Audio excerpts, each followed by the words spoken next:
think, yeah, recording is started. Okay. So first I will, yeah, you all will get a recording for this session, but it will be beneficial if you are there during the session so that you can have an understanding of project. Anyhow, I will be sharing, and a lot of recordings are there, but most of the students are not reviewing the recordings, so it is difficult. So be on the session. Just try to listen what exactly I want to communicate, so that you all have understanding of the project, and it will help you to structure your project in a best possible way. Okay, so I'll start now. Okay, so all of you, first of all, I would like to welcome all of you on BDM Capstone project. So my name is Dr. Aditya Chandel. I will be taking or I will be guiding you on BDM project along with Dr. Ashwin. So we both will be your course faculty for this project. Right? You can reach out to us at any time. I'll share all the details with you. Right? So try to understand what the project is. So what is the meaning of BDM capstone project, right? So here two words are coming. First is a BDM and other is a capstone project. Okay. So capstone project is a individual project. If somebody will ask me a question, sir, is it possible for me to make a group of 2 to 3 students and we can conduct a project? It is not possible. My answer is no, because this is something like an individual project where you need to find the business. I'll just tell you in details, just summarizing you the things. So where you need to find out the business, and you need to understand the business problem, and you need to proceed on your own with your individual efforts to the project, right? But now, so here is a question, right? So some of the students are thinking, so BDM project, right? So what I told, it's a individual project, all right? So now coming to the next point. So there are some misconceptions between the students. So they are thinking, what they are thinking, they are enrolled in BS degree in data science and application, right? So this is something related to data science itself, right? Why they are going to study the business prospectus. Okay. So there are myths. I'll just first clarify what are the myths amongst the students are there and what exactly is the reality. So the myth is that if you are thinking, like you are enrolled for the BS program in data science and application.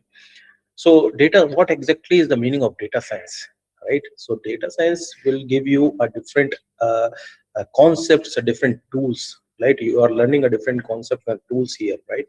If you want to analyze a data, you need a data. The first thing is that the first requirement to test your machine learning algorithm, how accurate it is, right? Or if you want to find some regression analysis, right? If you want to find a correlation, right? How you are able to find it out? So the first requirement is you need a data to validate your theoretical concepts. Okay. So from where the data will come, right? So what are the different sources of data? From where you will get a data to validate your theoretical understanding. So myth is that students are thinking like if they are enrolled for a BDM theory or BDM, sorry, they register for the data science course, they only have to work on coding, they have to work on website development, they have to optimize the system. All right. So this is what exactly the conceptions in their mind, right? But on a reality is what they need to implement what they are learning. So this is something like a theoretical part only. This is a part of your course, right? But you need to implement these particular things in a real problem or a real data, right? A real data where you can implement and test whether your understandings concepts are fine, whether you are able to get anything from there or you won't be able to implement. Like I will give you example of Pythagoras theorem, right? If you know Pythagoras theorem, right? So Pythagoras theorem is something like a mathematical concept where you have a derivation and there is a theoretical concept related to Pythagoras theorem. But if you want to implement that Pythagoras theorem, right? But so you need to find a source where you need to implement that theorem, right? Your theoretical understanding will convert into real problems, right? So theorem is basically a theoretical concept which you are learning in a class. Now you implement these theorems, you need some real data, right? So that is what that is where the importance of project comes, where you have you are getting opportunity to implement your data understanding to real problem. Okay, so this is how you need to implement so what the myth is, that myth is something like you are focusing on one side of the degree program, but the other side is the application that you need to, that is the reality, right? So you need to focus on the reality as well. So in BDM project, what we are doing here, we are focusing on a business data. So I told you, if you want to implement something, some of the algorithm, you need the data. But what are the sources of data? So another point comes here, are the sources of data. Sources of data, right?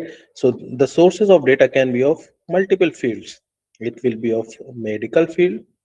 It will be of business field. It will be of, you can say, a web scraping.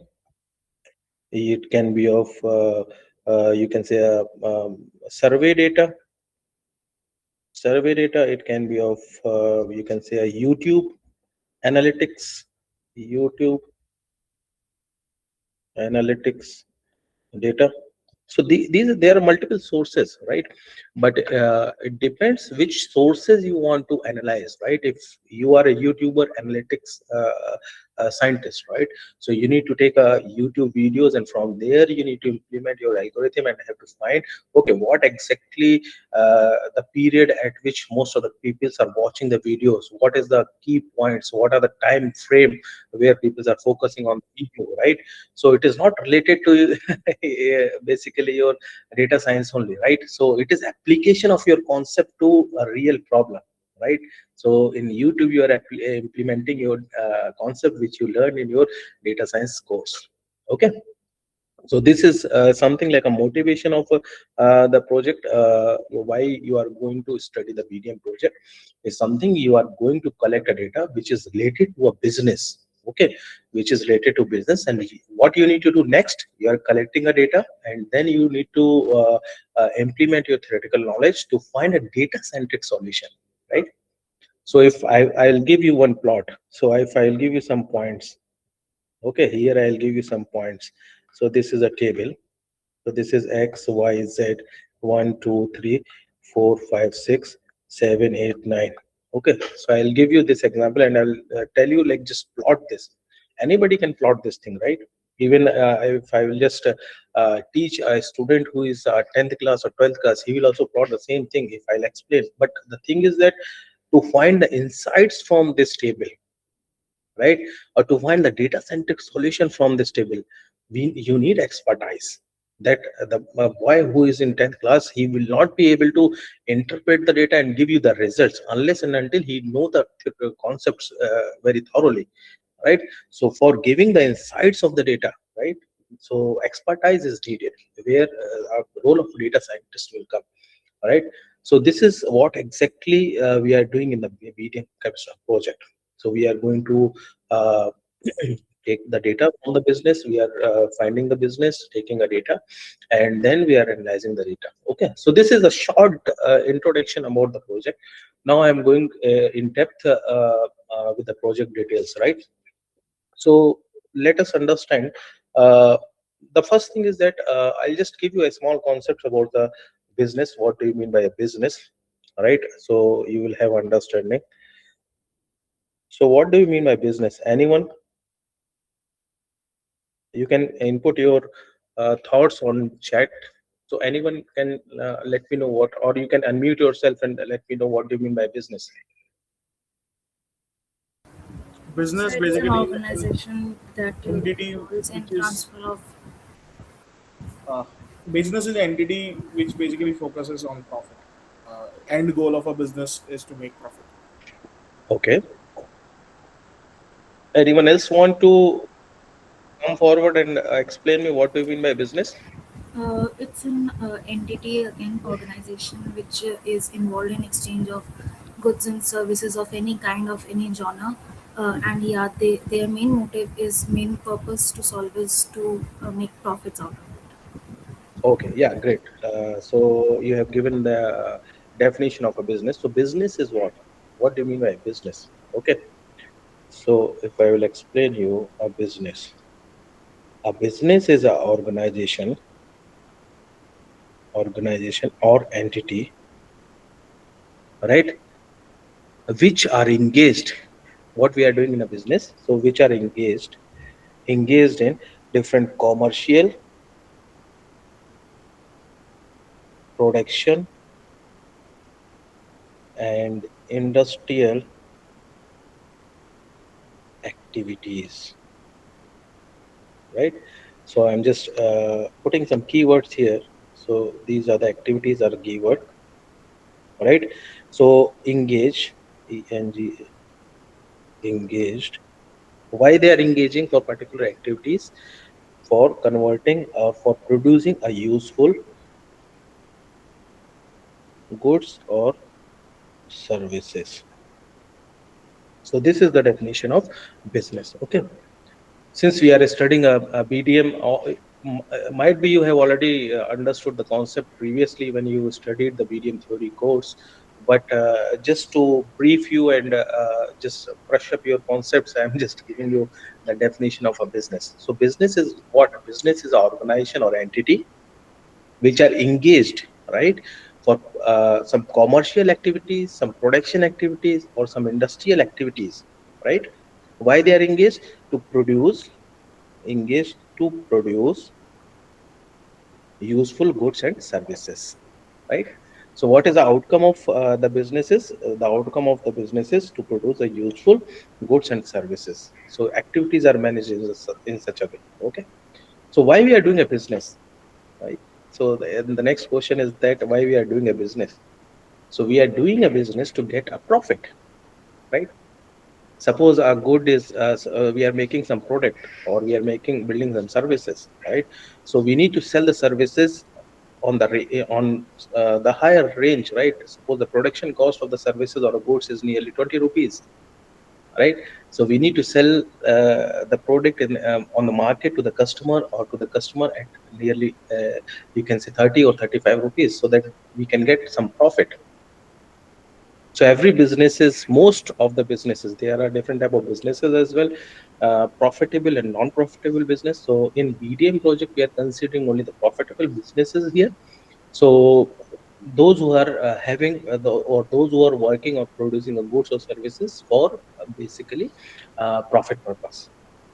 So this is the business. Now, what type of businesses are there? So there are multiple type of businesses you can say. Uh, Structured businesses, unstructured businesses, right? The first categorization. So what is the meaning of structured businesses? So structured businesses are the businesses where they have a proper uh, business structure, in the sense you can say they have a proper employees, right? Database, they have a proper recruitment of the employees, they have a proper database for each and every project, right? They have a proper data management process, right? If you can say see the companies, multinational companies like TCS, HAL, right? So these are considered the structured businesses. Now coming to the second point is the unstructured businesses. So what are the unstructured businesses? When you are stepping out of your house, okay, so you're observing different shops nearby, a vegetable shops, right? A ironing shop, a shop for bicycle puncture repair, right? So multiple shops are there. So these are considered under the unstructured businesses where they don't have a proper data, proper employee policies, right? They don't have anything there, right? So they are unstructured, considered as unstructured businesses, right? Now coming to the different type of businesses, that is B2B and B2C. Okay, so what is the meaning of B2B businesses and what is the meaning of B2C businesses? B2B is called business to business. Okay, I am giving you an example of Amazon. Okay, just take example of Amazon. So what Amazon is doing, Amazon is dealing with B2B and B2C. Take first B2B. So there are multiple vendors associated with Amazon, right? But these vendors are not directly selling to the customers. What they are doing, they are just supplying to Amazon, and Amazon is supplying back to the customer. Okay, so we have Amazon. So if you understand B2B and B2C, so what Amazon is doing here in B2B, they are having a vendor, or you can say suppliers. So Amazon is purchasing from suppliers, right? And so it is considered, when it is purchasing from suppliers, they are purchasing in a bulk, right? So bulk purchase, nearly 1,000 pieces of particular, you can say, item, or 10,000 pieces of particular item, right? So bulk requirement is there, or the value or the volume, both are very high, right? So these type of operations are considered into B2B services. Now coming to the B2C. B2C is directly to the customers, business to customers. Now what Amazon is doing, if you want to buy an iPhone or if you want to buy a mobile, right? You are just placing an order from to Amazon, and Amazon is delivering you one commodity or one piece of mobile, right? Or you can say five pieces of mobile. Okay, so in that case, what they are dealing, they are dealing with a lower volume and lower, you can say, capital thing, right? They are lower rates involved, right? So it is coming under B2C. So where individual customer is just purchasing from a company, individual customer, one customer is purchasing from a company, right? So it is coming under B2C. Okay, so you maybe you can just try to explore from Amazon. They have a different portals. One is Amazon Business. There is a portal called Amazon Business. So what Amazon Business portal is doing, Amazon Business portal is connecting a different businesses to supply the commodities, right? That is B2B. Whereas normal Amazon.in portal is there, where you are going to purchase or place the order, that is B2C. They are directly selling to the customers. Okay, I hope the B2C, B2B and B2C are clear now. Just give a thumbs up if it is clear. I'll just move ahead to the next topic. Okay. So yeah, let me just cover an important topic as well, because if I'll cover a lot of things, the session will extend a lot. So I have covered B2B, B2C. Now I am covering the different category of projects which are going to cover in BDM project, right? So in BDM project, there are two approaches. So when you are enrolled for a BDM project, you have two approaches to complete your project. The first is primary source. Okay. The another is secondary source of data. Secondary source, by opting the secondary source, you can complete a project. Okay. Now the things come. What is the meaning of primary source and secondary source? So BDM project is divided into two pathways. First is primary and second is secondary. Okay. So what do you mean by the primary source? Okay. So data is divided into various types. All right. So so in the primary source, when you are taking a data directly from the business, okay, so it is considered as the primary source. I'll give you one example. So in this meeting, Sir, please repeat. so okay, so when in BDM project we are having two approaches. First is the primary, and the other is the secondary. So in primary source, when we are taking a data directly from the business, right? There is no a middle person is there who will give you a data. You are directly going to the business and collecting a data from there. Okay, I will give you one example of that. Suppose we all are in the meeting, today's sessions. So nearly 200 students are there in the session. So what exactly I'm communicating with you all? So for these 200 students, if I'm just giving you the details about the project, so it is considered as a primary source where I'm interacting directly with you all, right? The other process is that the other part of the data is that when your friend who is not in the meeting, who is not amongst 177 student, who is not today in the meeting, right? So when the session is completed, he will just give you a call and ask you, hey, I won't be able to attend the sessions because I had a meeting or I went to the market, whatever the reason he can just give. Then what you will do, you will summarize what exactly you have learned from the session today and what you have understood from the session today. Okay, so in that sense, what you are communicating to your friend is a secondary data, because secondary source of information, right? Secondary data, there you are transferring a secondary data.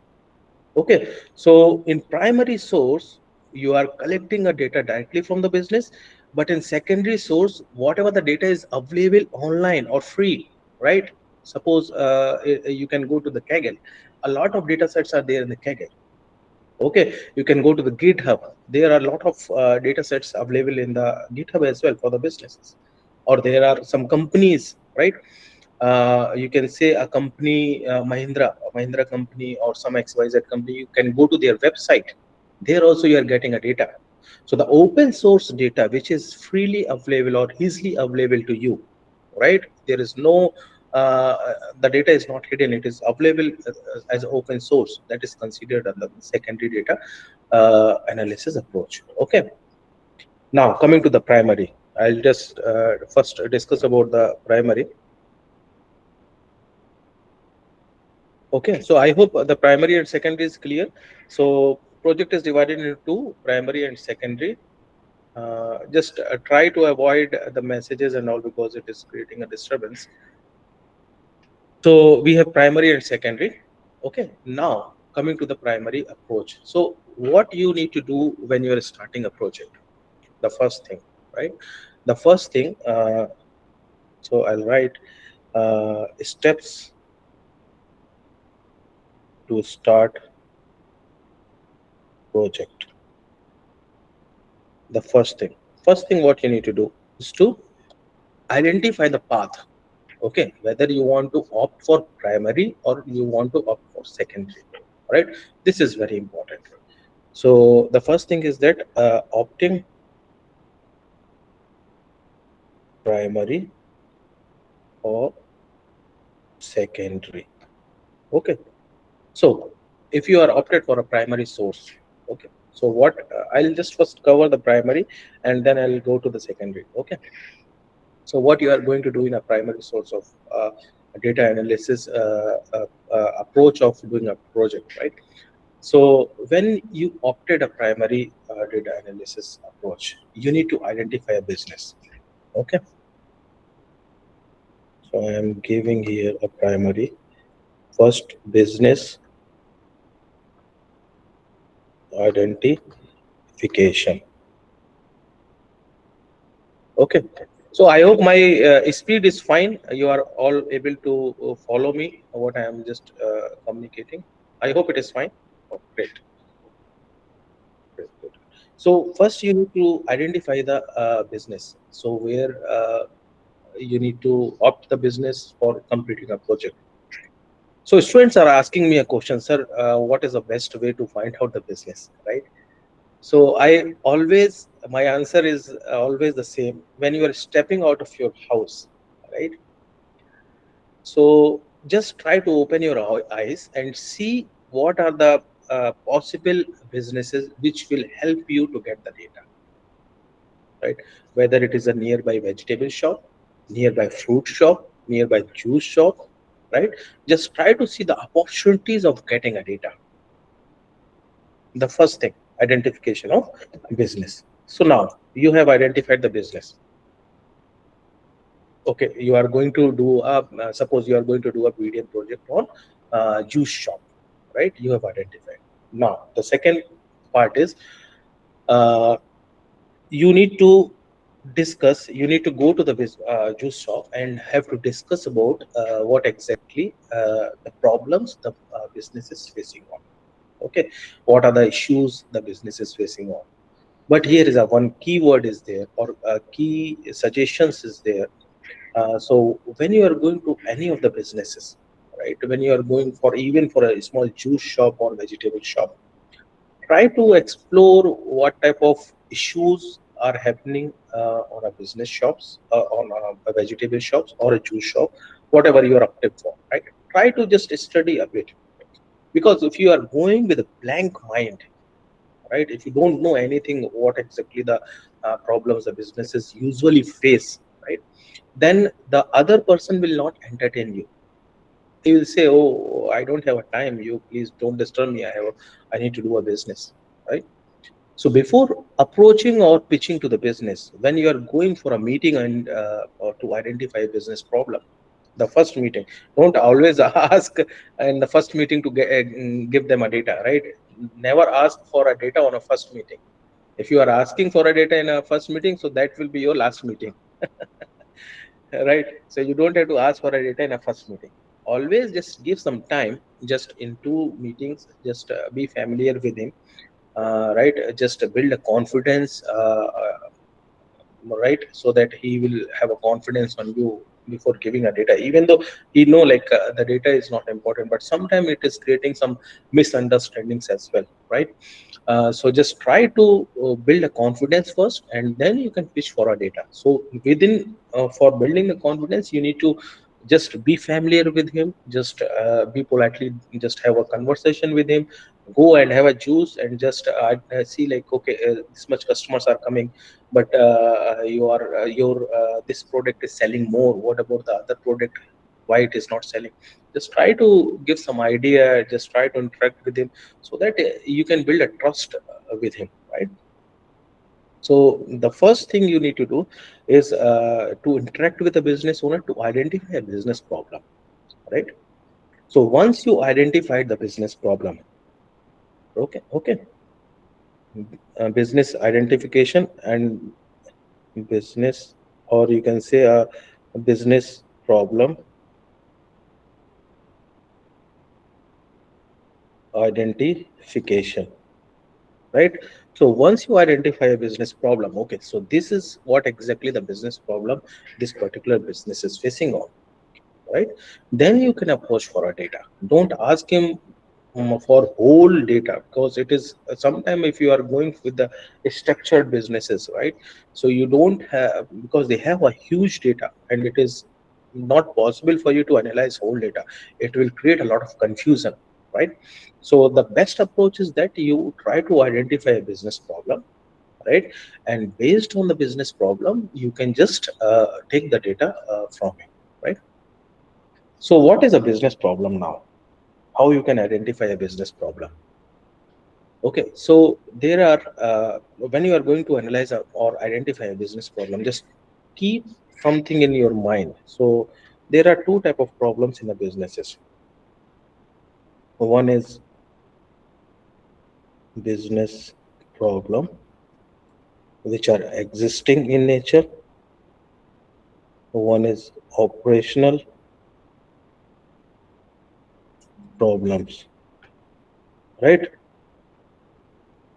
One is operation problem.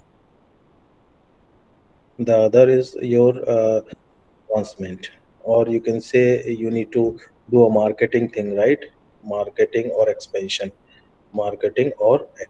of a business. Okay, so first I'll cover the existing business problem. Okay, suppose if he is making a juice, different type of juices are there. Okay, so he is purchasing nearly you can say a 10 kgs of your oranges per day, right? And he's purchasing nearly you can assume 5 kg of, I'll write it so that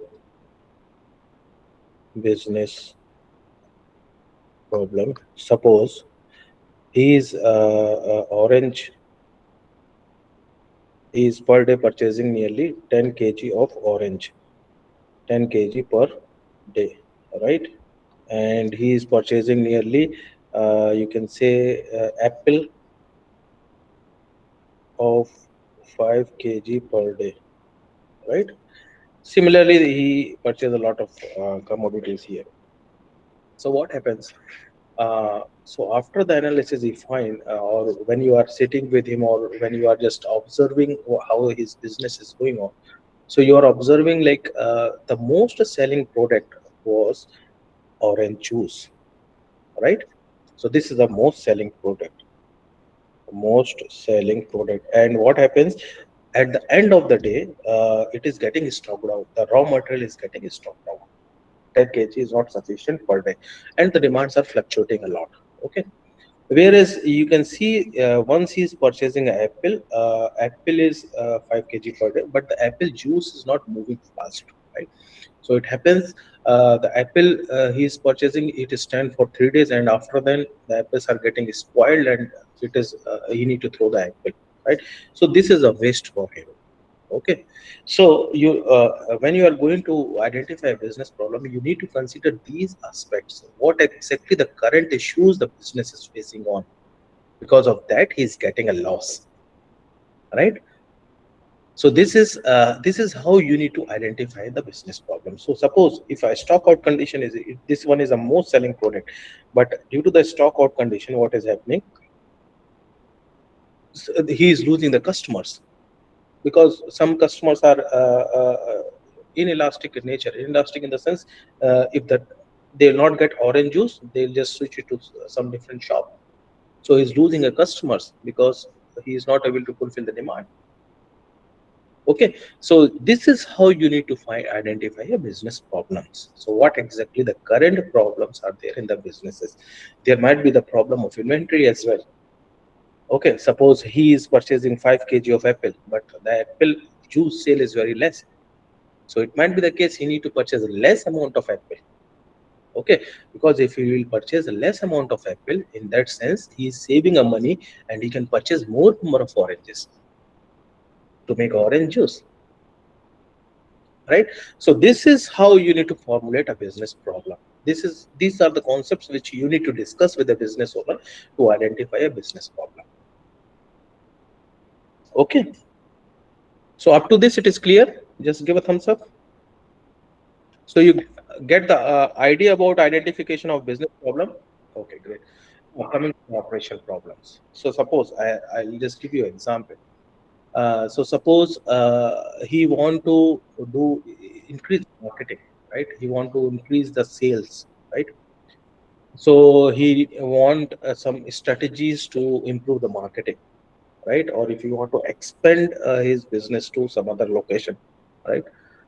So why this expansion and marketing is not a business problem, right? Is not a existing or current business problem, because suppose he is just trying to do a marketing, online marketing, or he is just trying to do some implement some marketing, wanted to implement some marketing strategy, right? The marketing strategy which he need to implement, which give him the results after certain months. So it is not possible immediately his sales will shoot up, right? It is not sure. And whether the sales will shoot up or not, he also don't know these things, right? So since this is a marketing, it may or may not increase or decrease the price, or increase or decrease the revenue, right? Certain, there is no certainty is there. It might help him in future, all right? But currently this is not a business problem, right? So this is a future. In future he can expand the business, and might be the case he is getting a 2 times revenue. That is fine, but it's not a current business problem or existing business problem. So in this BDM project, you want to focus on existing business problems, not a future aspects of understanding how to increase the business or how to increase the sales. Got it? Now coming to the second point is the operational problem. Sir, please repeat the last line. Okay, so in marketing and expansion, so it is not certain. It is not certain that immediately, if he's doing a marketing, immediately his revenue or his profit is getting doubled. It is not certain. There might be the case the revenue will increase. There might be the case revenue will decrease also, because he is spending some money in marketing as well. So if marketing is not good, then the marketing is also existing problem for him because he's losing money in marketing, right? So these are,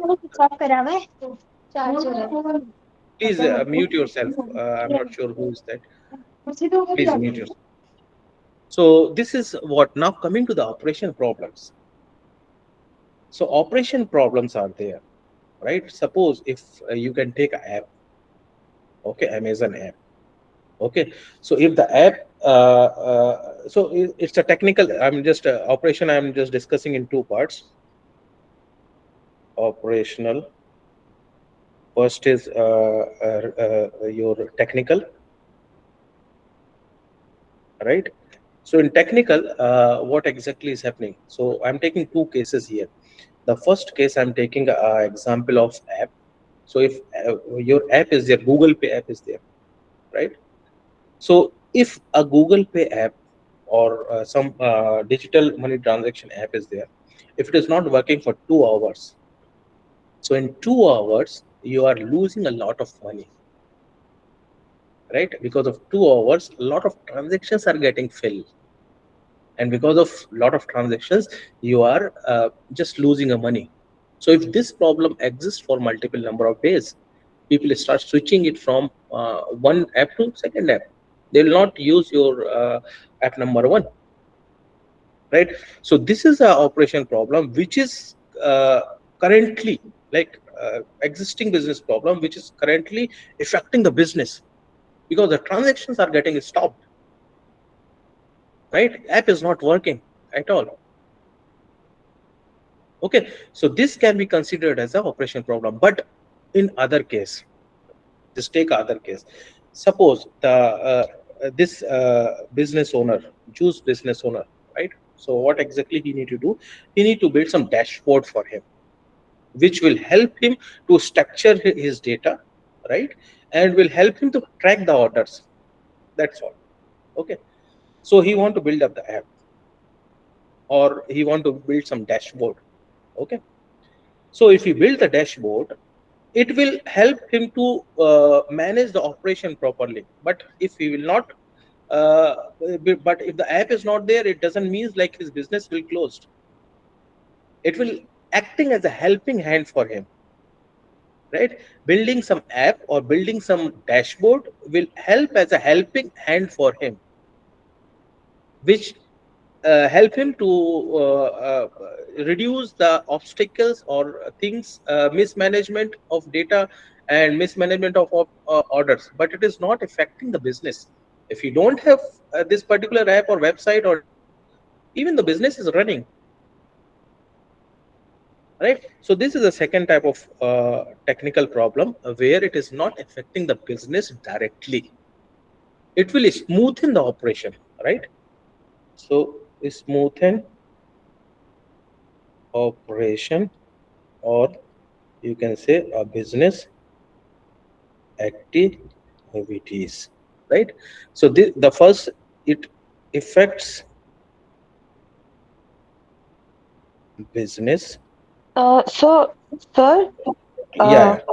our project can be like our project will be to make that web dev for them, or just to at the point that we tell them that making this website or app can enhance your business. What No, will no, be the that is what I'm telling. That is what, this is not a current business problem. This is not a current business problem which will affect the revenue, affect day to day revenue or profit. So this is not affecting day to day revenue, right? If you are not building the dashboard for them, right? So they are fine, it's okay for them, right? But here you can see this example whatever I have given. So digital transfer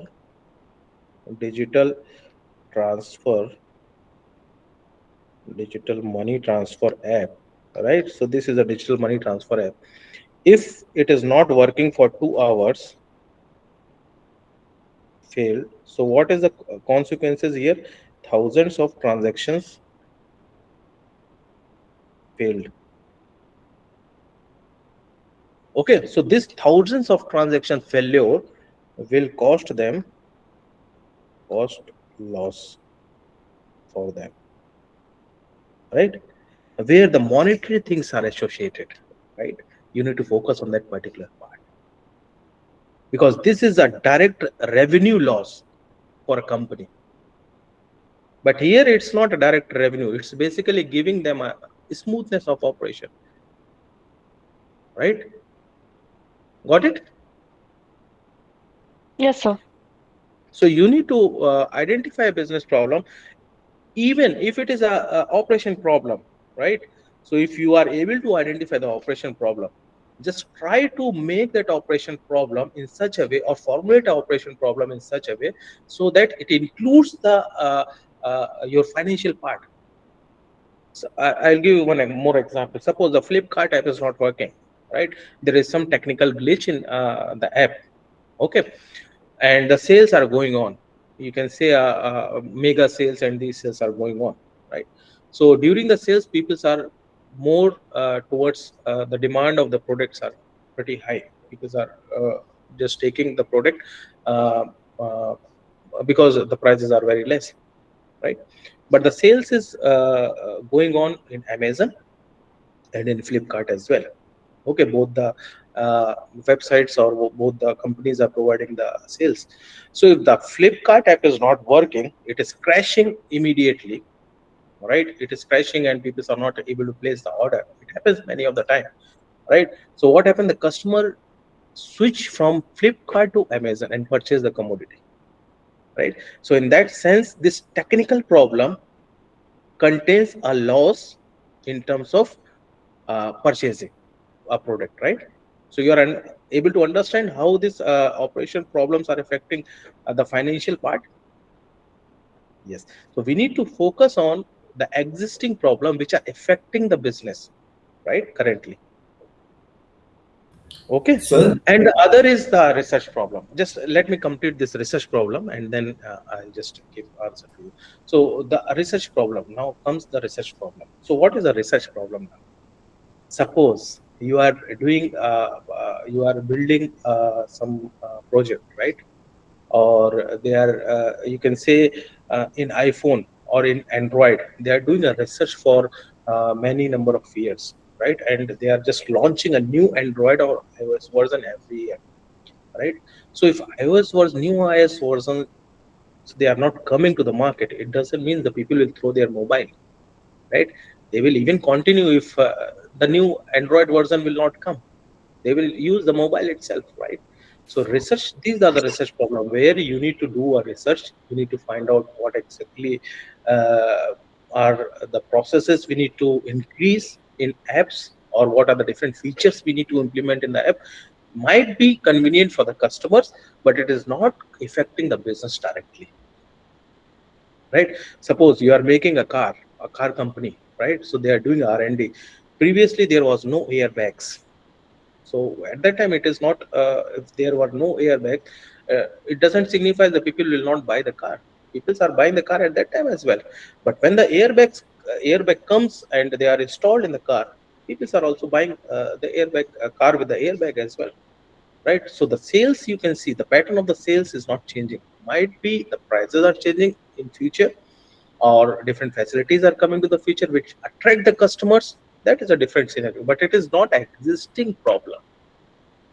Okay, I hope this is clear. I am focusing about existing business problem. I hope it is clear to you all. Just review it. I am just showing the screen. So if somebody want to note it down, just try to note it down, and then I'll go to the next concept. Once it is done, just give me a thumbs up. I'll just start. Sir, so sorry, but sir. Sorry for one question, sir. How is research an operational problem? Research is an operation. Sorry, How can, I didn't understand how research is an operational problem. I didn't discuss research as an operation problem. Oh, okay, okay. Sorry. Okay. So operation problem is different. We are having technical and smooth in operation, and Okay. research is the other problem, right? Oh, Which okay. people are getting a project and they are just trying to address the problem, and in 2 to 3 years they are getting a results, right? But might be the case they are fulfilling the 50% of what exactly are getting from the customer. or 80%, right? So research is a properly a different problem. So in the project, you need to focus on existing business problem which are affecting the businesses in terms of revenue. Okay, got it, I sir. hope it is clear. Yes, sir, got it. Sorry, I got confused. Okay. So now coming to the next part. Any more doubts are there till now? Excuse me, sir. Yeah, yeah. Sir, I have a doubt. Like, for my business, which I have considered, No, I there was please. an I'll consider. I'll consider the individual questions later if you are facing any business, because I need to cover a lot of things in the project. okay, So if sir. I No problem. discuss a lot, then might be not be able, because this is a orientation session, right? I need to complete a, whole things about the project, and then I'll take a question and answer, right? So don't Okay, worry, sir. we have a subsequent section as sessions during Monday, every Sunday, where we can discuss problems. We can have a bootcamp sessions. I'll explain everything to you all, right? But just let me complete this thing. So this is what exactly the business problem. Excuse me, sir. Sir, one thing, Yeah, sir. yeah, yeah. One thing I want to ask, sir. You have in the initial part of discussion, you have mentioned that means when we are talking of the business data, there are primary and secondary data. Yes, the very second part in the Yeah, top yeah, from yeah. the top. Yeah. So there are two ways of getting the business data, like primary and the secondary one, right? So Mm-hmm. in the primary one, you are saying that we are getting the business data from the directly from the company itself or the business firm itself, right? But in the secondary one, we are being given the data from through third party or something, right?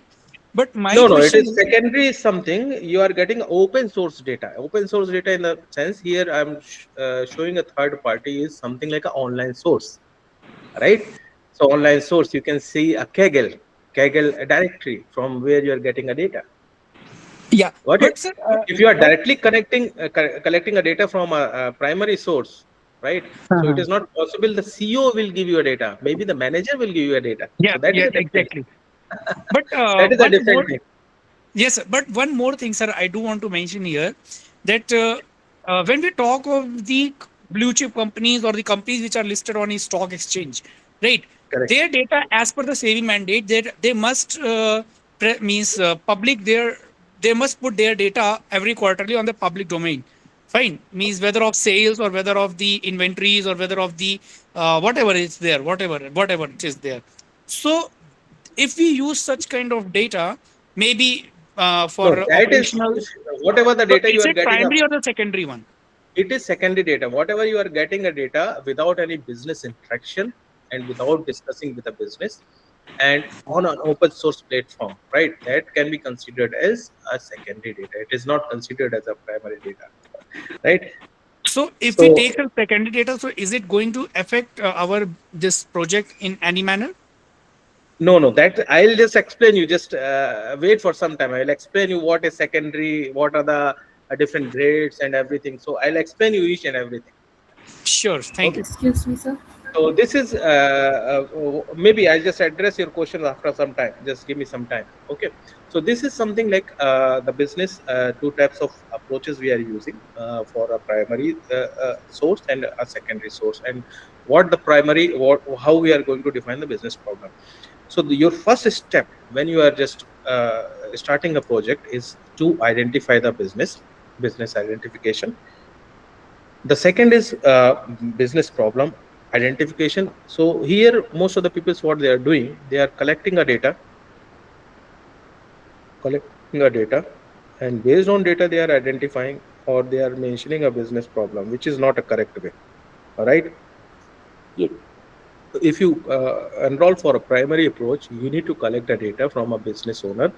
Before that, you need to understand what exactly the business problems they are having, right? So after understanding the business problem, you need to collect the data relevant to the business problem, and then you need to go for analysis, and then finally you need to complete a project. Okay. So the project flow will be in such a way, right? So if you are going for primary, so the flow is first you need to identify business, identify business, right? The second part is you need to discuss with business owner, business owner, right?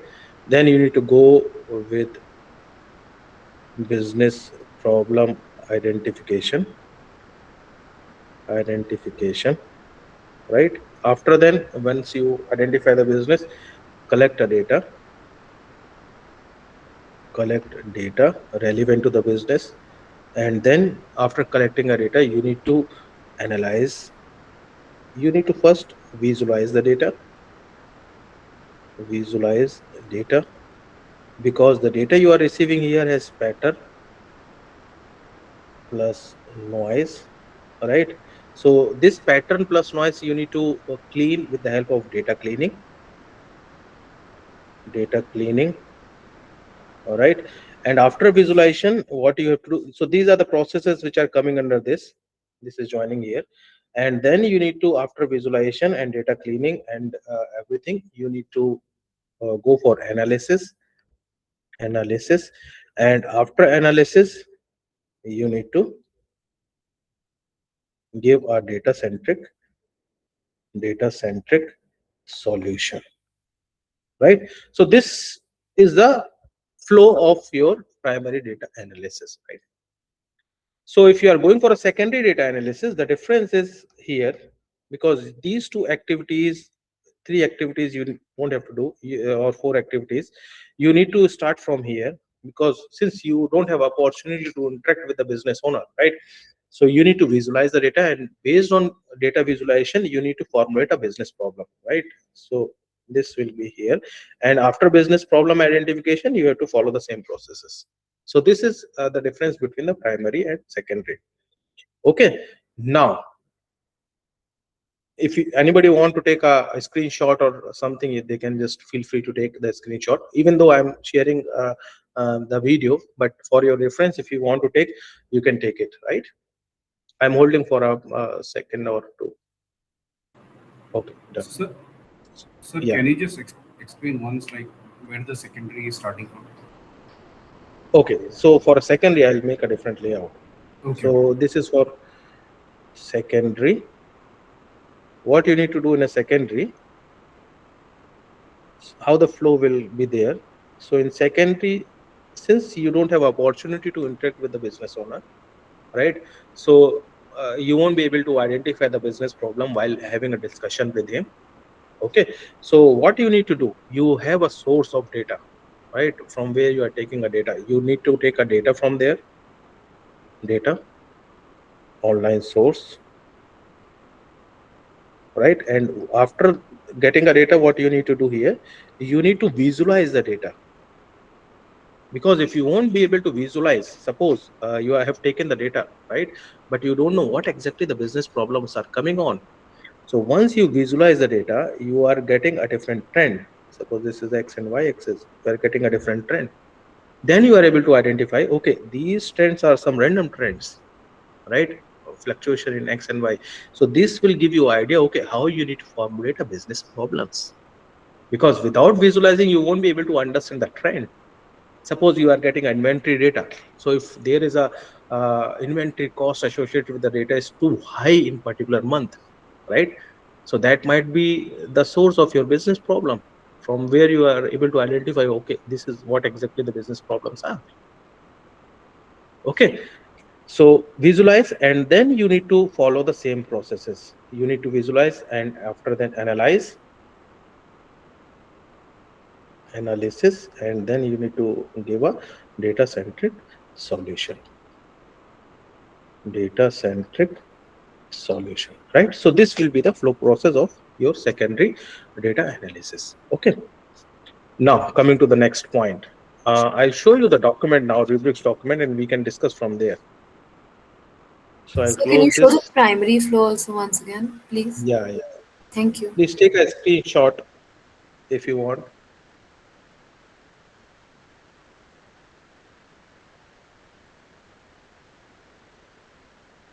Okay, Yes. it is clear. Great. So I'll just open the document, that is a rubrics documents, to explain you all what exactly the rubrics. I have covered a lot of things, but from the document itself I will just discuss what the rubrics says, what exactly the rubrics is all about. Okay, and from there I'll explain the different this thing, right?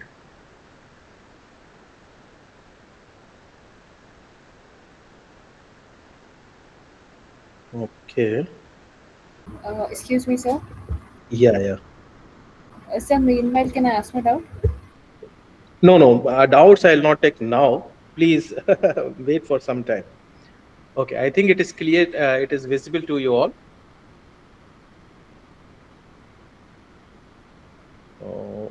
Document number one. Okay. So this already I have covered. What do you mean by the BDM project? Okay, so this project is basically of four. There are four stages of the project, right? So what are the different four stages? If you are going to complete the project, with a primary approach, okay, I'm discussing about primary first, and then I'll go to secondary, right? So in a primary approach, if you are going to study, right, of you are going to do your project, so there are different stages of the project. First is a proposal. Okay, so in proposal, the first is a proposal stage where you need to submit a report which is 4 to 5 pages. All right, and then once the proposal get accepted, then you need to go for midterm. Don't focus on marks and these things, I'll just explain you in the next document. All right, so the other is basically your midterm, where you need to give a different content in the report. As of now, you just think about only the content. I'll explain you what exactly the content should be, right? And then once your midterm report is accepted, then you need to go for final submission, and post final submission acceptance you need to go for a viva. So these are the four stages you need to complete when you are going to complete the BDM project, right? Now, coming to the second document. So this is the rubrics documents we have. So many of you are asking why we need to follow the rubrics, right? So if you are going in a company, right, or if you are going to some institute, right, a top institute, there is some evaluation criteria, right? Since the students are two, there are a huge number of students studying, right? So if I will write my own way, some other will write his own way, and third will write his own way. Similarly, thousands of students are registered for the course, and thousands of students are writing on their own way. It is very difficult to evaluate them, right? So to make a evaluation to be on a same platform, right, to categorize or to evaluate all the students on the same platform, we need one guideline document which you all need to follow for making the reports, right, so that we can evaluate it properly, and the marks will given at a particular mentioned sections, right? So this is why we need a rubrics document. So some of the students argue a lot of times, sir, why we need to follow the rubrics document. The reason is that uh, because there is a lot of deviations. If you will not follow the rubrics document, there is a lot of deviations among the students, and it is very difficult for us to evaluate their report, right? So as per the document, this I have already covered. So this is the steps which you need to do, which you need to take care when you are going to collect a primary source of data. All right, you need to have a discussion with the business owner. After then, you need to understand what exactly the business is. It is B2B business or B2C businesses, or both B2B or B2C, right? You need to understand it, right? And then you need to find it out, how do business solve the problems, what are the problems encountered in the businesses, and how they are solving it, right? And then you need to narrow down your yeah, so these all the documents are available in the portal, right? So don't worry about the document, I'll just let you know everything about the end. Right, I'll showcase you the document, don't worry about it, just try to listen me what I'm teaching now. Right, so I know you all are very curious about these things, but every documents are there, I'll let you know where the documents are, right? So but try to understand the rubrics, because this is a very important part of the project. If you won't be able to understand the rubrics, then it will be very difficult for you to complete the project, right? So then you need to collect the data, right, when you are able to identify the business problem. right? And then you need to provide evidence, right? So I'll just let you know what are the evidence means, what are the type of evidences are there, right? Everything I'll let you know. So the third point is that there are data, you need to collect a data, right? Which are relevant to your business problem itself. After collecting the data, you need to clean the data, right? And then analyze the data, and then you need to, so this is data cleaning. Now you have to analyze the data and you have to provide the data centric solution at last. So this is all I have already covered. Now coming to the important point. So this is what the flow of the project. So this is how the project flows, right? So here, when you registered for a BDM project, okay, so there are multiple cycles, right? In a term, suppose this is a May term. In May term, there are multiple cycles, right? Till the term end. Suppose a term started in May and it is completing in August, right? So up to August, every month you have a submission cycle. Okay, so in this submission cycles, so this is the, I want to clarify here. So in the BDM project, there is no restrictions from our side. You have a free hand of everything. Even for choosing a business, when you're choosing a business, you have a free hand. There is no restriction from our side that you need to choose a business, this particular business. Not at all. From where you are getting a data, you can choose a business, right? We don't have any restrictions on choosing a business, on submission of your project report. It totally depends upon you, right? You need to make a proper timeline, right? So this is how the project flows. Okay, so the first case is that once you are confident with your business problem, you identify a business problem, make your first stage document, that is a proposal. Okay, just prepare your document and submit your proposal, okay, in the portal. So what happened, there are two possibilities. What is the first possibility? Your proposal gets approved. So when the proposal gets approved, you are through here, you are in this stage. Let me change the color. Okay, so this is the stage you are in. Oh. So this is the stage you are in. Okay, once it is approved, right? A proposal is approved. Just wait for some time. I'll let you know. I told you, I'll let you know about it. So once your proposal is approved, then you need to go for the next stage of a project, right? So this is your first submission. So this is first submission, right? If it is rejected, right, once it is rejected, then you, what you need to do, you need to submit your proposal again in the next cycle. Okay, so next cycle, it means when you are submitting in May, suppose, or in June. If you are submitting in June, so it means if your proposal is rejected in June, then in the next month submission cycle, when it opens, then you need to submit again, addressing the comments which is given from the TA side, right? So we are evaluating and the comments are circulated to you, and based on the comments, you need to address all the comments and you need to submit it again. Okay, so now I'm not taking a name of proposal or these things, because might be some of you are thinking about it. So I'll take first submission, second submission, and third submission, and then I'll explain you what is a proposal, what is the content of the proposal in the next few minutes, right? So don't worry about it.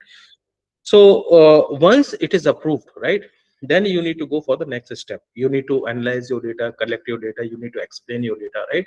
And you need to go for a second stage, right?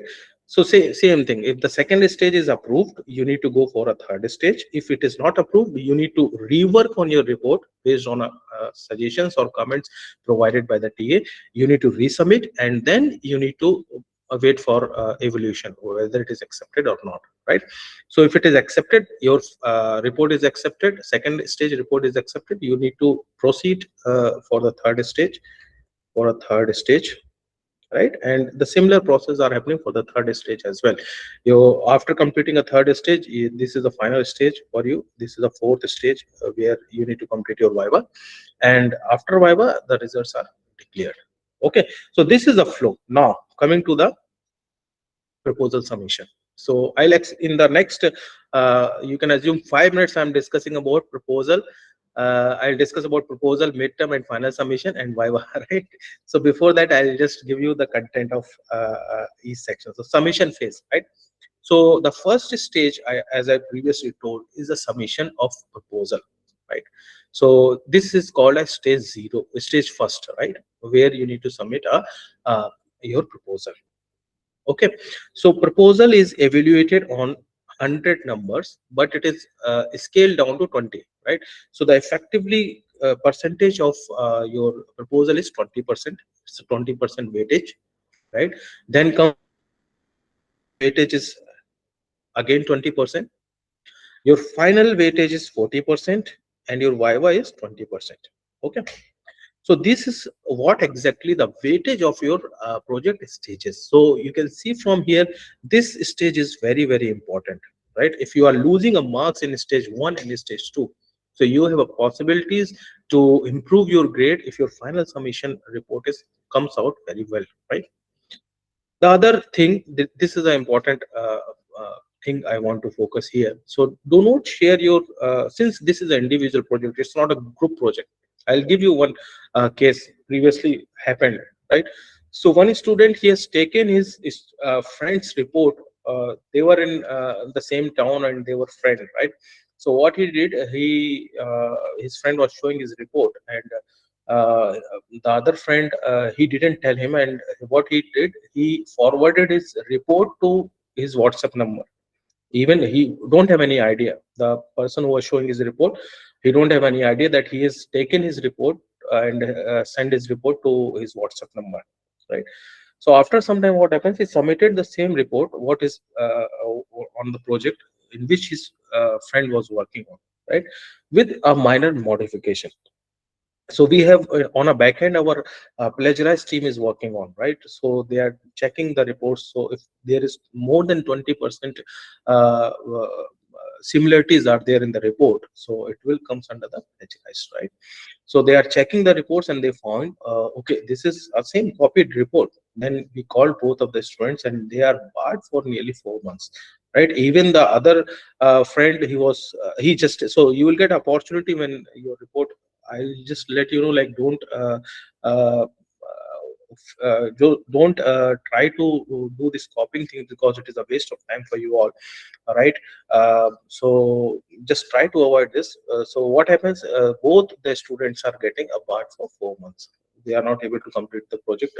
They have to stop the project for 4 months. So this is what exactly the consequences were there. So we will suggest, don't share your report to anyone. Like, even for a reference, he's asking. We have a lot of reference material. You can just ask a friend, just refer the material which is available in our book. I'll show you. We have a book there, 250 pages book, where we have a sample reports. They can take a reference from there, right? So there is no issue. But don't try to share your report to any of your friends, because if the report is caught, the consequences will be uh, harsh, and it will be shared between both the students, right? So this is an important point I want to communicate here to you all. So now coming to the timeline. Before timeline, I'll just because since a lot of you are curious about what is the proposal. So proposal is, you can say it's a teaser. You are just watching a movie, right? So it's a teaser of your movie. Okay, so in teaser, what you are going to show, teaser, you are showing a clip of nearly movie teaser. What people are doing, what basically producers are doing, they are giving a teaser of nearly 5 minutes, where they can give some of the clips, right? So it will create a curiosity amongst you. Okay, what is, this is there? What should be there in the movie, right? After then, they'll release a 2 minute video again, that is called as a trailer, right? So this is basically a teaser. Proposal is your teaser, where you need to showcase, okay, this is your business problems, right? This is what exactly you are covering in your project. Okay, so this is the teaser. So your proposal report should be nearly 4 to 5 pages approximately, right? So if it goes beyond too much, then your report will get rejected. So just try to make it concise and limit your content within the prescribed limit, right? Okay, so it is evaluated under 100 marks, but it is scaled down to 20. You will the pass marks are nearly 50 to 100.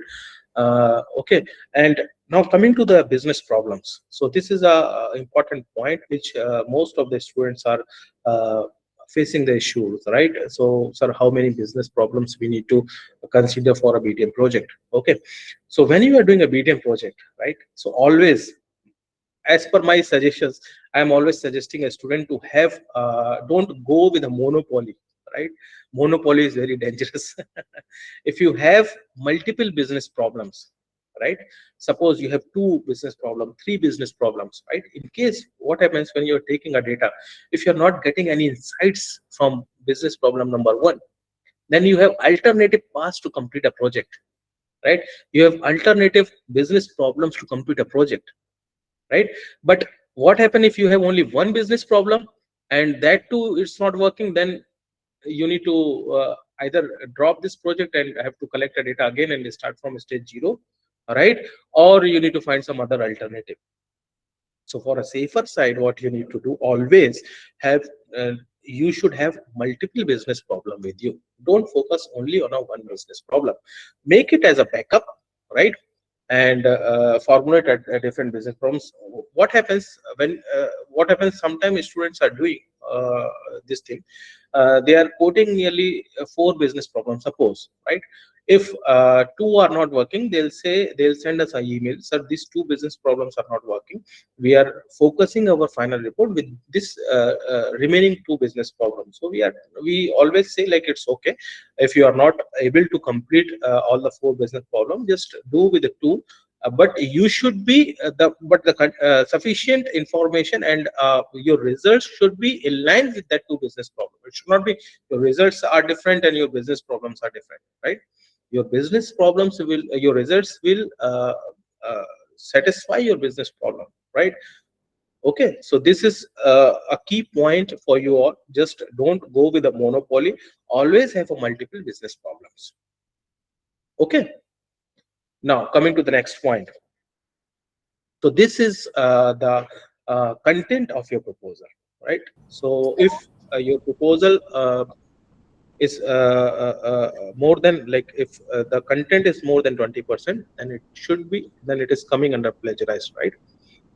Okay, so you need to make your report in such a way your content of the report should not be more than 20% copied from any of the source. Okay, now coming to the executive summary. So what is the executive summary? So one, yeah. Yeah, anyone? Yeah, let me finish this and then I'll take a doubt. Okay. Okay. So now coming to the second thing, that is the executive summary. So what do you mean by the executive summary? So if I don't want to read your whole report, right? So I don't want to spend time to read your 5 to 6 pages report, right? I want to understand within 200 to 250 words what exactly your project is all about, or what exactly the report is all about, right?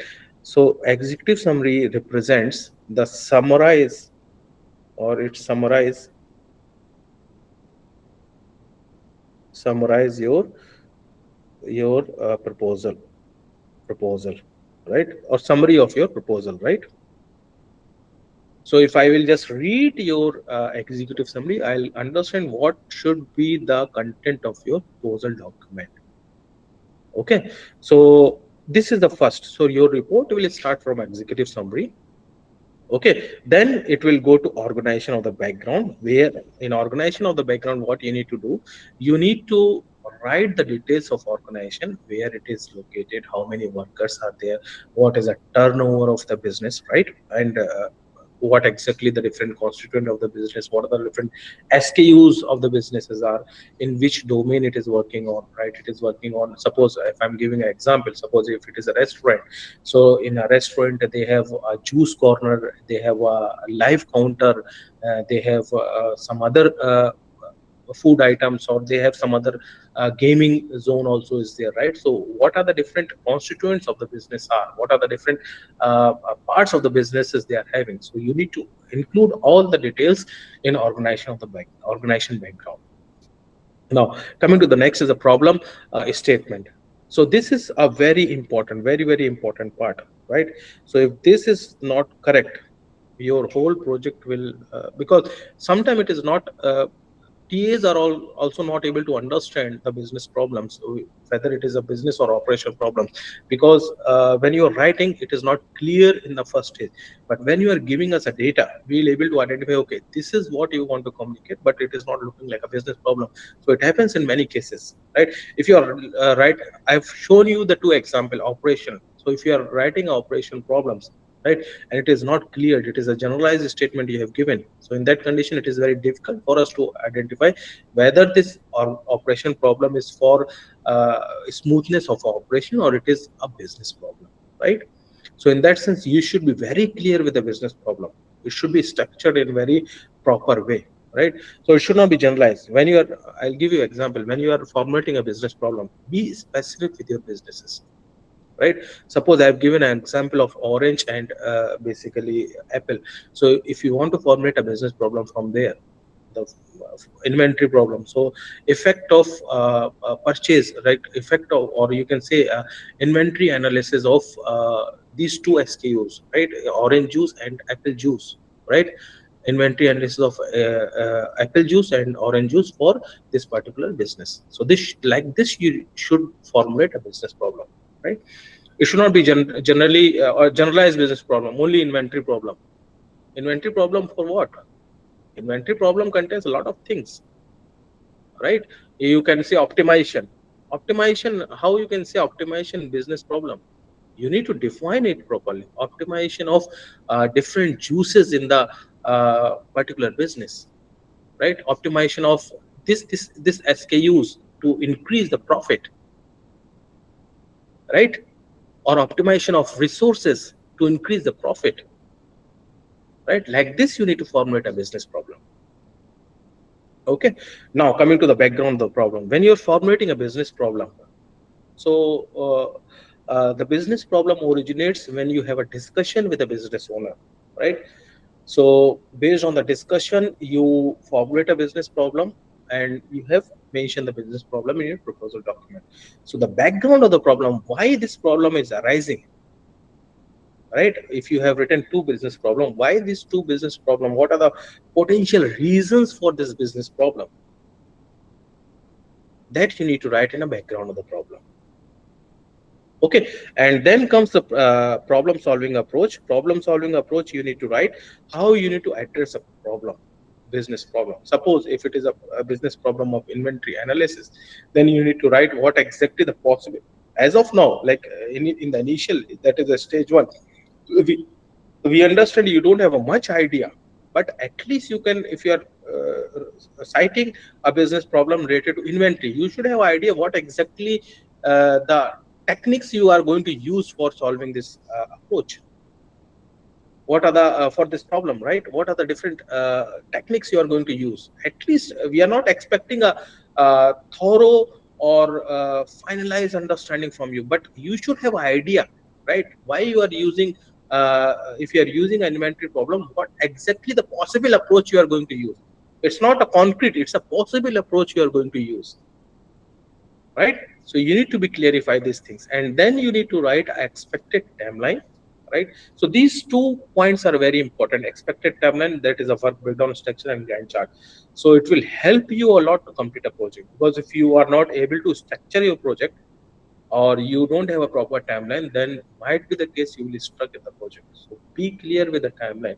Just try to break down your project, right? What are the different tasks in the project? So work breakdown structure is like, if you are waking up in the morning, when you are waking up in the morning, you have a different task to do, right?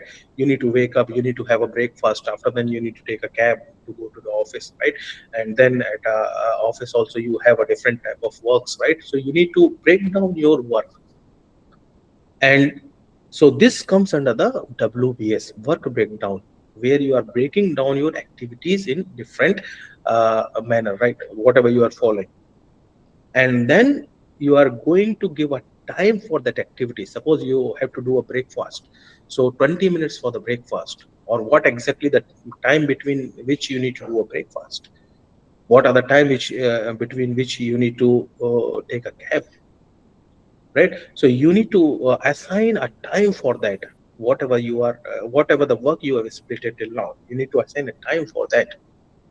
Suppose you are starting a project, you need to do a multiple meetings with a business owner. You need to break down the meetings and you need to give a time. Okay, for month of June, I'll give a time to just sort out the business problem. And then in July, I need to submit my proposal, right? And then I need to do the analysis in July itself, and I need to complete all the analysis, and I need to work on my midterm report as well. So this is how you need to break down your work, and you need to give a timeline for that, right? And the last point is that how you are going to what exactly the expected outcome. Suppose if you are saying, if I'm going to manage the inventory, so by managing the inventory, what you are going to, what the profit or what exactly the benefits you are giving it to the business owner, what is your expected outcomes, you need to explain it. Okay, so this is what exactly the proposal structure. Yeah, now I'm coming to the midterm. Fine. Is it clear to you all? Just give a thumbs up. So I had a doubt. So Yeah. you mentioned if we like we should write multiple business problems, but you also said that someone had written 4 problems, but they could only implement like solve 2 of them. So they Mhm. made you separately to let you know that they had only solved 2 problems. No, so this is the key point here. If you are having a multiple business problems, right? Hmm. And if suppose you have taken a 3 business problem, Right. okay, but in one business problem you are not getting any of the solutions for that, or even you are not getting any of the understanding what exactly is happening here, or you're not even getting a data for that, right? There might be the case you're not getting a data for all the business problem. Yes, possible. So what you can do in your next report, you can mention these things. So because I'm not getting the data or whatever the reasons are there, just try to We make a need to column in your. mention it in the report, right? We don't have to. Yeah. So you need to make a column in the report and specify these things separately. So this is a problem I am facing. I quoted a business problem, but due to some circumstances, I won't be able to complete all of them, right? And then I'm going to continue my project with this particular business problem. Even there is a option of comments in the portal itself. When you're submitting your report, next report, you can comment it, right? When you're commenting there, the TA will be able to see your comments, right? You can write there as well. So these are the problems. Because of this, I'm focusing on this particular 2 business problems. Okay, Okay, thank you. great. So how, why the business organizer will provide us the business problem? In how, in what way we should take the business problem in, and whether the data they will provide is exactly matching with that or not? Means that with that data we can go through that business problem or not? Yeah. So that is very important. You need to, when you are formulating a business problem, so there are multiple meetings concepts working well. When they are giving a data, you need to visualize the data, whether the data they have given is basically related to the business problem or not. And then if it is not related, you need to discuss with them, sir, the data you have given to me, it's not reflecting what exactly the problems you are facing on, Got right? it, sir. But most of the business organizations don't take that much of data from the customer, or don't prepare that much of data with respect to their businesses from the in taking the material into their business organization and giving some output to the customers. They are not maintaining that much of data. That is the issue now. Yeah, that I understand. That I'll cover next in the next session, or basically next Hello, time. So hello. as of now, I'm focusing on structure of the project, right? Sir, I have a question, sir. Okay, okay, got it, sir. Got it. Sorry. Yeah. So that is a problem, but how to address that problem, I'll explain. We can have a separate session. Otherwise, this session will go up to 11 o'clock, and I will not be able to complete Sir, it. I have a Right? single question, sir. Can you? Okay. So okay, we are coming to the midterm submission, right? So what Excuse me, sir. exactly? Yeah. Sir, Yeah. I have joined the meeting late. Where can I find the recording of the session? Please don't ask this question as of now. You are stopping me in between and asking me a question. So you will get a meeting. Don't worry about it. I'll share you the link for the meeting, right? You will have access to the Sir, meeting. Don't worry. sir, Just focus on from where I'm starting now. Sir, I have Okay. a Sir, single one, question, one sir. doubt, sir. Sir, one doubt. Yeah. Sir, after like visualizing the data, can I find business problem myself? I'll just discuss this thing at last, right?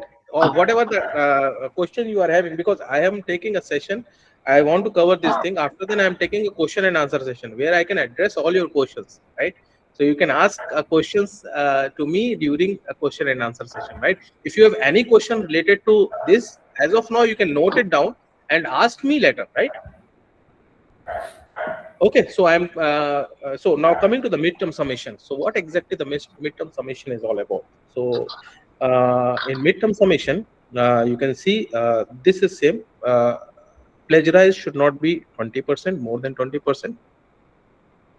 And so here, one more important concept is coming regarding a plagiarized, right? So plagiarized are of two types.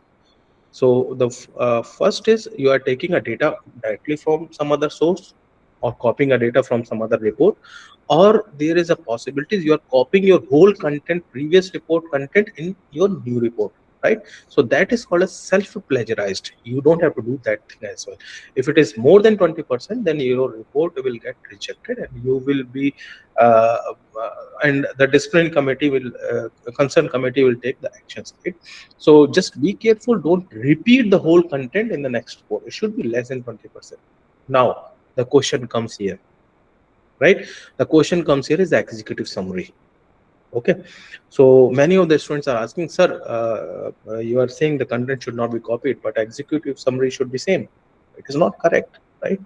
Because at what exactly the executive summary is telling, executive summary is telling the content of the respective report.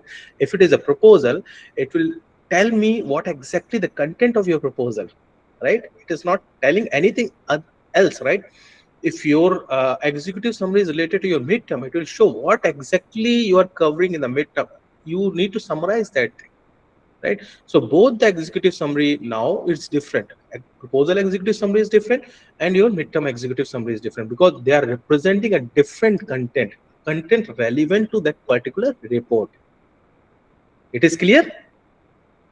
So now the submission, if you are submitting your midterm report, so you should have 8 to 10 pages. That is a limit for your report, right? You need to complete whole report in 8 to 10 pages. Okay. Now coming to the other content. So this is a very important thing in your midterm report. Most of the reports are rejected because of this particular section. So you need to focus this particular proof of originality, right? What is the proof of originality means, right?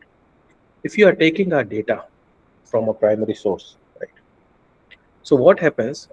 Some of the students, I'm telling you about the previous cases. Some of the students they are doing, they are making a fake certificates or fake letters.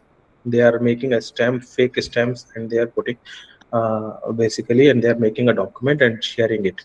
And the data also they are taking it from some open source and sharing it. GPT. That is not a good practice, right? Because when you are doing these particular activities and when a person who is just doing a hard work, it is injustice to him, right? Because he is doing hard work, he is going to the business, he is collecting a data, right? So you should not do these particular things. So for avoiding these particular things, what we have done, you need to submit a proof of originality in your midterm report. What should be covered in the proof of originality? In proof of originality, you need to provide documents to verify the basically the business is genuine, right? A letterhead from the organization with a seal and a stamp. Sometimes when you are working with unstructured businesses, then what you need to do, you need to write a letter and take a sign from the business owner. If it is unstructured business, so like a vegetable shop or vegetable shops, or basically a fruit shop or juice shop or laundry shop, right? So they don't have this much facilities. After then, what you need to do there, you need to take some images, right, where you can showcase the business, right, where you can showcase what exactly how they are just managing the resources. You can make a videos of current shops, right? And after then you can have a 3 to 8 minute videos where you are interacting with the business owner, right? It is not so what happens, people are students are just recording a video. I've seen one video that is very funny.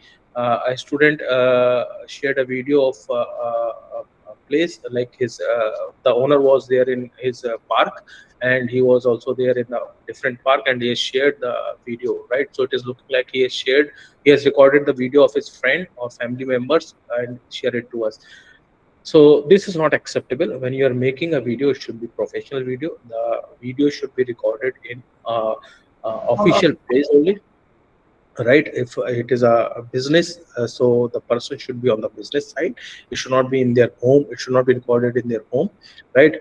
And you need to provide the authenticity of a person, right? Who is there in the video should be, you need to provide a document which verify, like, okay, the person is the owner of that particular shop. Okay, so these are the things. The other thing is that if you are not in the location itself, right? So you can just do a video call, or you can just record the Gmeet recordings and share the videos. But the thing is that here it is very important, because you need to, the authenticity is very important. If it is 1% we are having a doubt, it will get rejected. So just try to include as much as document you think are able to justify the data is genuine, right? It is not something like a fake data you are sharing, right? So this is very important thing. If you are not sharing it, then your report, we are not able to pass the report. So this thing you need to take care of, like you need to give a lot of importance for proof of originality, right? Fine. Now coming to the metadata. So this is the next constituent of your basically your midterm report. So what do you mean by metadata? Okay, I'll share you one screen, and I'll share you and will explain you.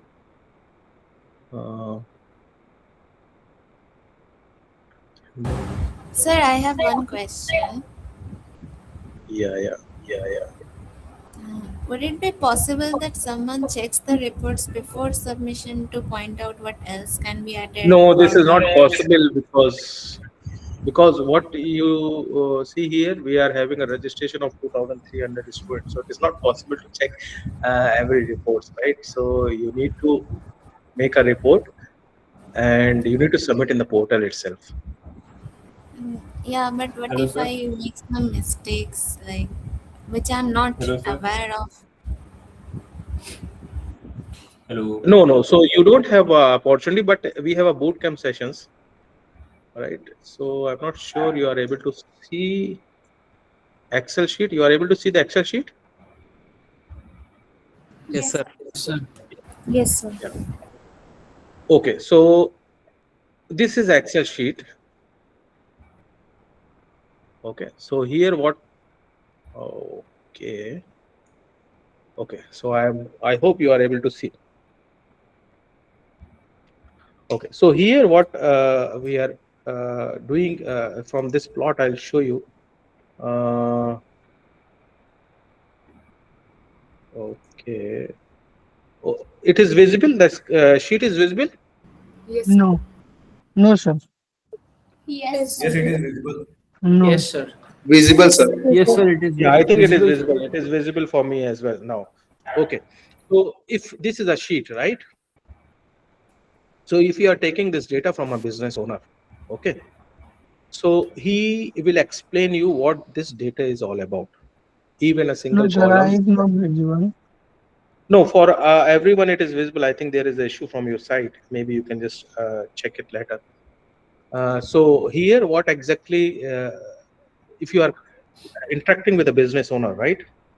Okay, so you have opportunity to discuss what exactly the content of this particular things, right? What this 602 or what this row represents and what this column represents, right?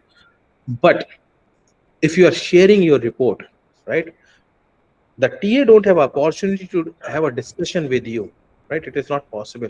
So what you need to do, you need to explain everything in detail. What is this row means, different rows means, and what exactly that this number means, right? You need to explain everything in details. That after then only he will be able to understand, okay, this is the content, this is your data looks like. So what are the different constituents of your data? Okay, so you need to focus on this thing. So in metadata, you need to explain everything about your data, what your data is telling, right? What your data represent, right? You need to you need to explain everything in details. Okay, so now coming to this sheet, right? So this is your data, structure data, where I'm going to explain, okay, these are the months, these are the production volume, this is a fixed cost, this is a raw material, direct labor, this thing. So every row, you know, here every row and columns are defined. Now if I will see this data, I will understand, okay, what's your data represent, right? But here I won't be able to understand anything about your data. Okay, so in metadata, you need to explain everything about your data. Suppose, so how much data you are collecting, what is a financial year of your data, right? It's a 12 months data or it's a 6 months data, right? You need to explain everything. What are the different rows represent? If you are having this number, so what this number is representing? It's a cost, it's a transaction ID. Suppose there is a transaction ID of 00105, some random number. So if you can give this random number, I won't be able to understand what this random number means, right? So you need to explain this number represents a transaction detail, right? So this number represents the transaction detail. Okay, so after then only I will be able to understand each and everything. So in metadata, what you need to do, you need to explain everything about your data. Okay, so this is how you need to explain the things in your metadata. And then comes the descriptive statistic. So now what you are doing, I hope it is visible now.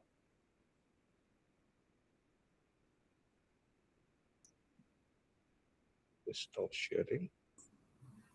Okay, fine. So yeah, now coming to the same page. So in metadata, you have understand what exactly you need to explain. So I'll give you one example. The activity you can do it today.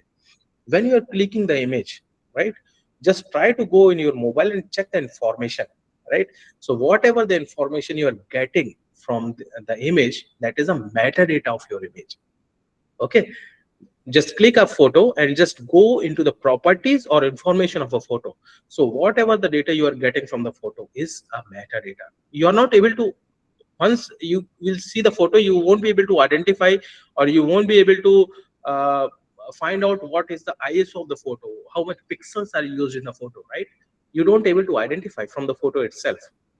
But you want to know these things, then you need to document these particular things, so that other person or you will be able to understand what exactly the technical content of the photo, right? Similarly, when you are providing a data, you need to explain the details of your data, because it is not possible for us to communicate with you and understand what your data means.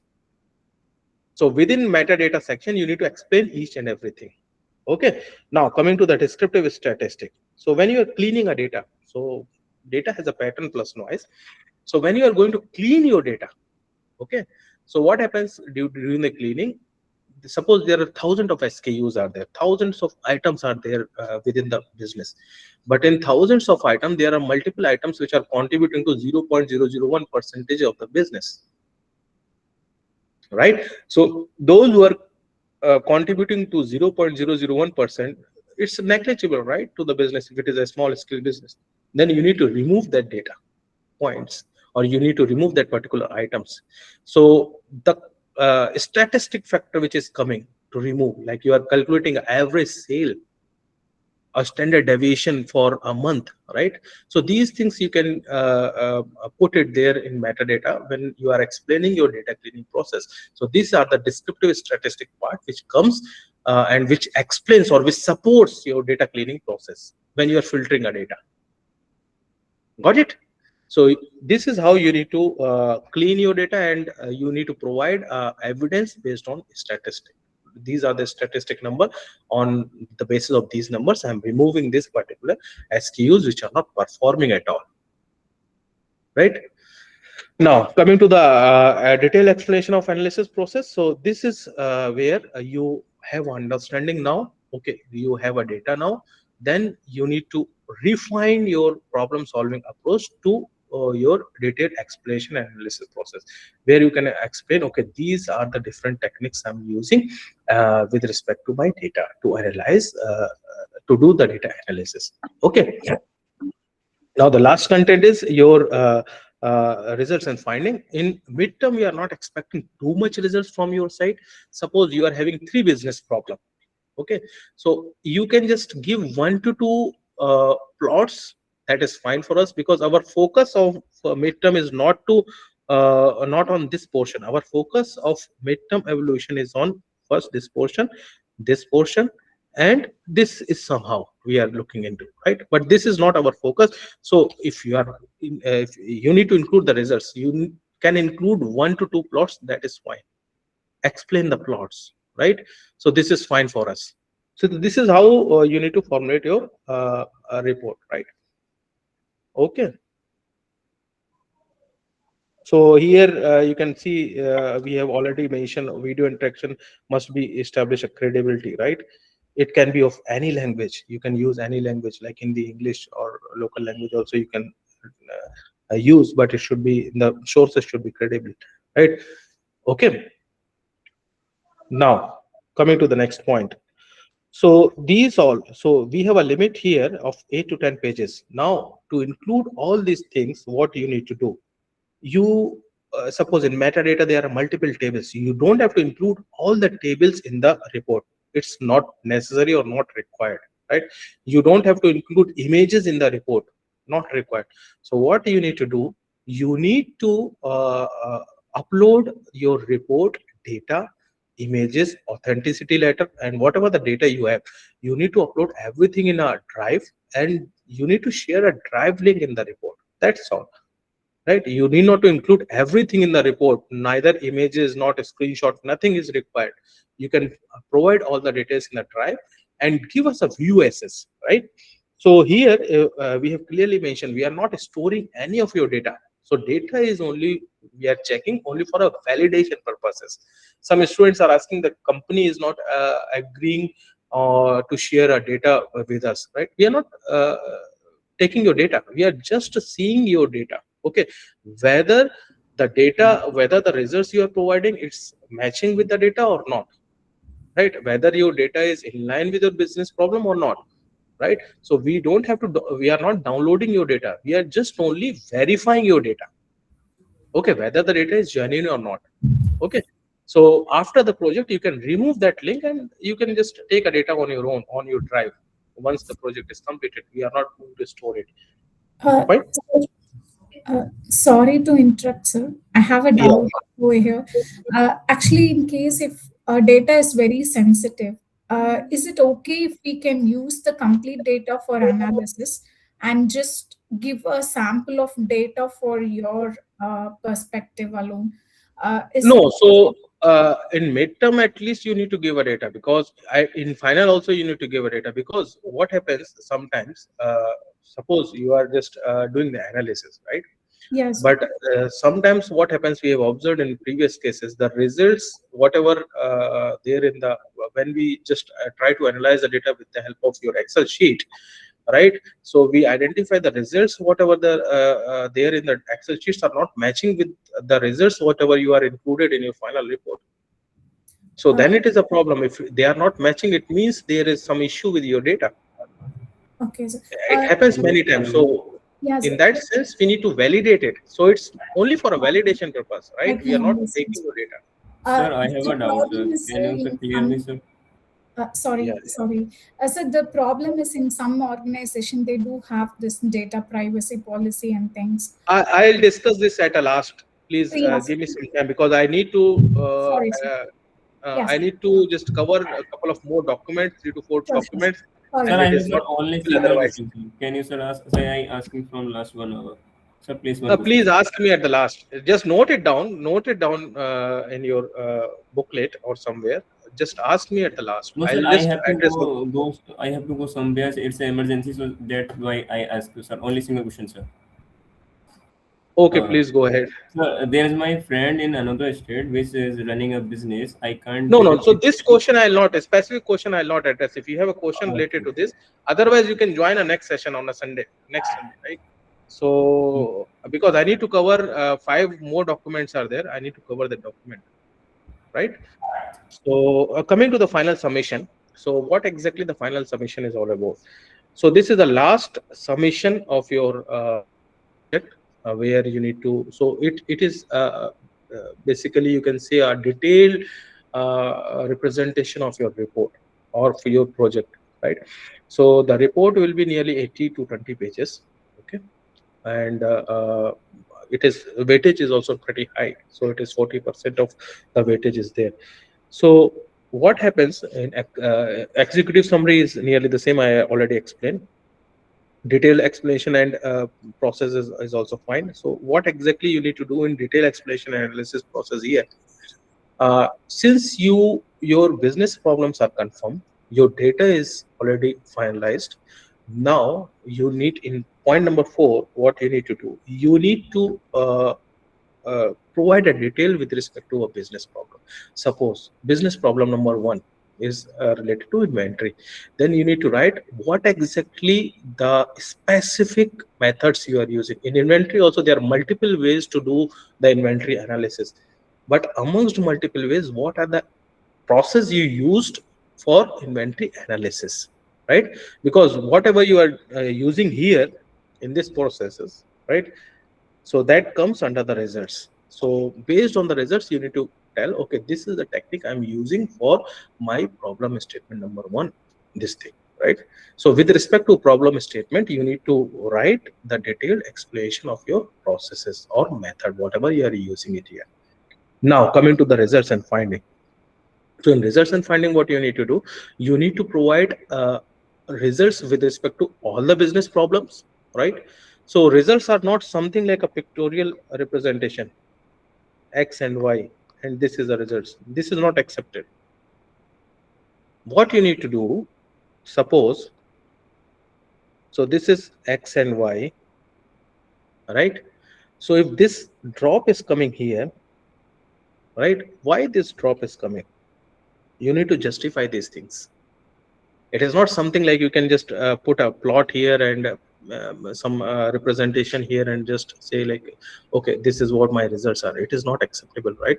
You need to explain this.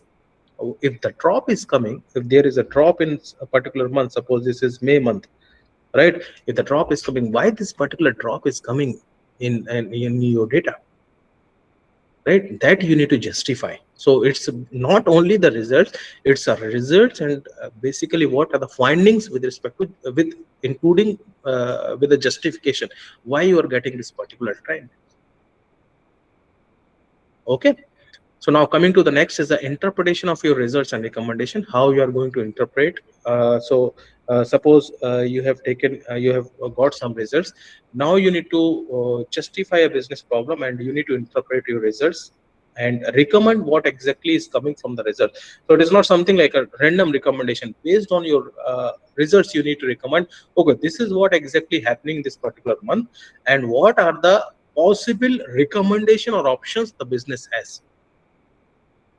Suppose there is a drop of sales of orange juice in you can say in winter season, right? So you can justify, since since juice is a pretty it's basically a cold nature, so the sales drop because of the winter season might be.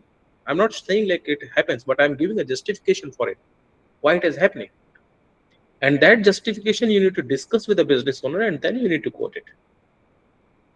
Got it? Why the particular phenomena is happening. Okay, suppose if I say basically Virat Kohli is #1 batsman. Okay, so Virat Kohli is #1 batsman. So based on only the runs, I can say, I can't say. There are multiple factors which are contributing for making him #1. The strike rates, the number of runs, the number of catches, right? So a lot of different parameters are coming which contributes and making him #1. You can't say it on the basis of only one factor. So why it is happening, you need to identify that particular reason and you need to quote it in interpretation of the results and recommendation. Okay, so this is how the project is all about. Now coming to the Viva. So here, one more thing I need to clarify. So if you are doing a project, so as I previously told, we don't have any restriction on any of the things. So whatever you are feeling comfortable, if you are feeling comfortable to do the analysis in Excel, you can do the analysis in Excel. We don't have any issues. If you are comfortable in doing the analysis in Python, you can do analysis in Python, but you need to share us the notebook, right? So that we can validate your codes. Okay, if you are comfortable in any of the software for the analysis, you can do it, but try to give a source file so that we can validate whether the same results are reflecting or not. You can use any of the software. You are free to use any of the software for analysis. Okay, so this is how the project is. This is a primary approach, and now I'm coming to the secondary. So in secondary approach, when you are going to do a project in secondary approach, okay, so what are the different things? We have only two submissions here.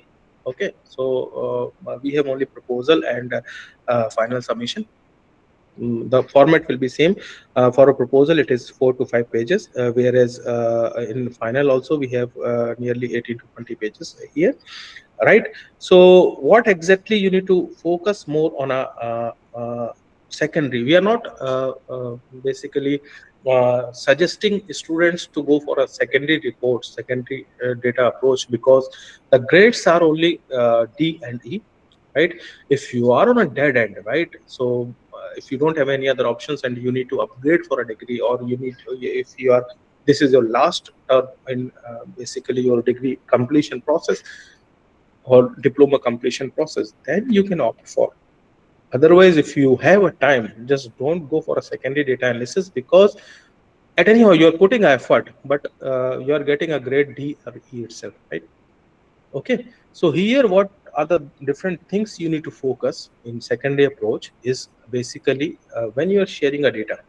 Okay, so there might the plagiarist cases are very high in number of secondary data, because what happens, suppose you are taking a data from particular source, okay, and you have built a report on that particular data set. Okay, so what happens if some other student has taken up the same data set?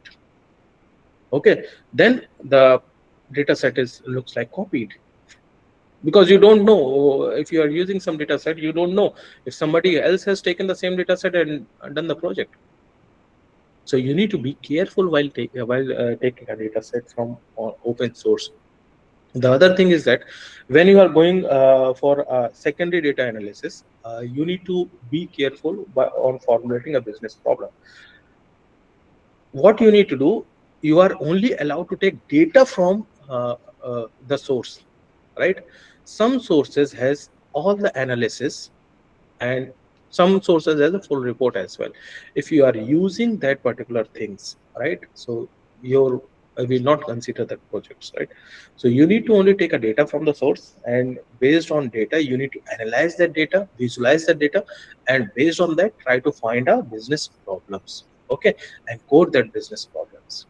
Don't borrow any codes, any analysis, any plots from the source file, right? Only borrow the data, that's all. Okay, so this is how the project goes. So we have same content here as well. You can see executive summary. Two reports are only there, the proposal and your final term, right? So this is nearly the same, but in basically uh, your primary source, you have a one more summation, that is a midterm. Here you don't have. So this is how the secondary projects will.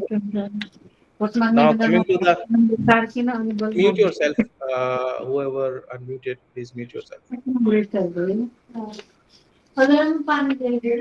Please mute yourself. I'm not sure who is there. Yeah. So now coming to the next part, that is a document. How you need to make a document. So we have given a simple. I'm not sure who is there. Let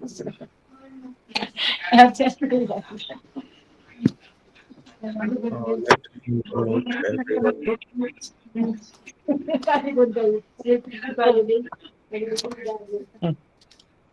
Please mute yourself. I'm not able to see now who is unmuted. Otherwise, I need to remove you from the meeting. Yeah, Vikrant. Okay, so now coming to the next. So this format we have given, and in this we have shown you what exactly the sample titles of your project. Title should be not generic. It should be basically related to your project, right? So whatever the projects you are doing.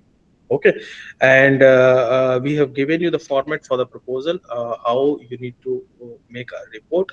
We have given a single format, that is intentionally we have given, because what you need to do, you need to, if you are going for the midterm, right, so the content should be same.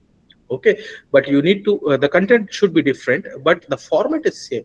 When you are going from primary to when you are going from proposal to midterm, the content is only changing, but the format is same. Okay, so here one important thing which you need to focus about is the uh, uh, basically your declaration statement. Declaration statement is very important. This is a one-time activity which you need to do. So when you are submitting your you can say a proposal, you need to include a declaration statement. Declaration statement is already there in a proposal format, that you can just explore it from the portal. I'll explain you where you can get that. Okay, so this is very important. Declaration statement for every report, every submissions, like midterm, proposal, and final. For every report, it is not required. You can submit it once. In proposal, if you are submitting, there is no need to submit it again in your midterm and in your final.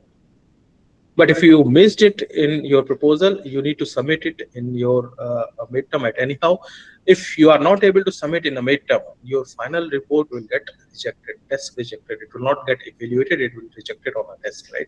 So this is very important. You need to take care about this thing, right? So these are the sample objectives or business problem we have given it to you. So maybe you can refer the document, this document, from where you will get all the details. Okay, now coming to this point, so here you can see the Pareto chart. Pareto chart, don't make always make a Pareto chart, because what happens, Pareto is a very basic chart, right? And generally the owner who is running a business for many years, he knows what are the 80% problems, right? What are the main SKUs he is having, right? So you don't have to consider Pareto chart for basically a good analysis. If you want to do a good analysis, just try to implement your techniques which you learned recently and which are the advanced technique, because you have the opportunity here. If it is not applicable, right, if something is not correct, you will get a feedback, right? But you have opportunity to test your skills, test your understanding of a concept, theoretical concept, right? So try to use your understanding with the different concepts to analyze your data. At anyhow, you're getting feedbacks from the TA end.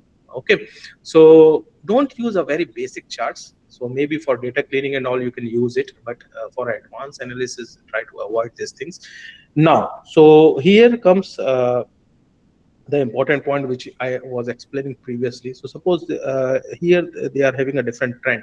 So when you are making a plots, right, so make the plot in such a way so that if a person who don't have any idea about your project, he will see the plot, he will be able to understand what exactly the plot is telling about, right?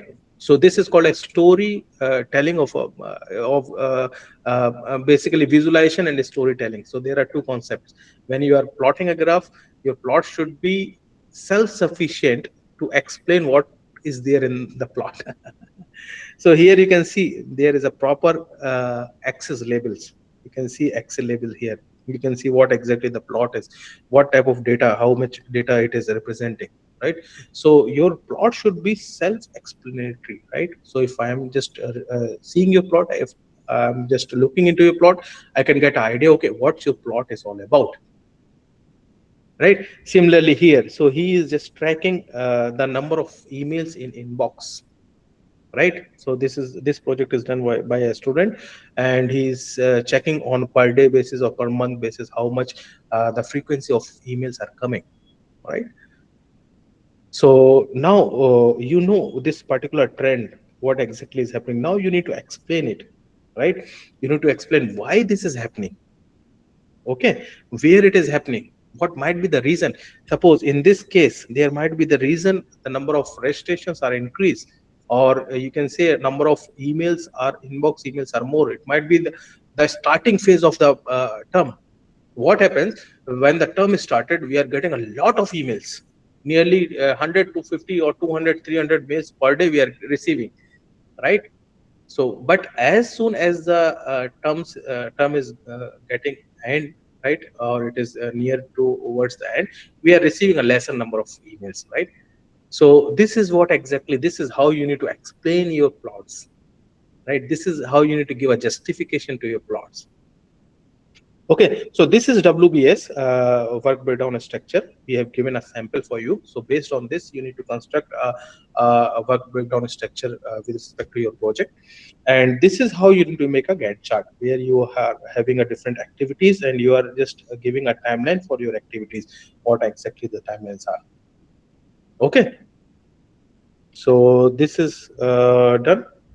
Now I'll just, okay, so this is a proof of originality document where I've already explained what should be the proof of originality things you need to consider when you are just going through the primary approach. So video can be of any language, right? You need to share a video interaction.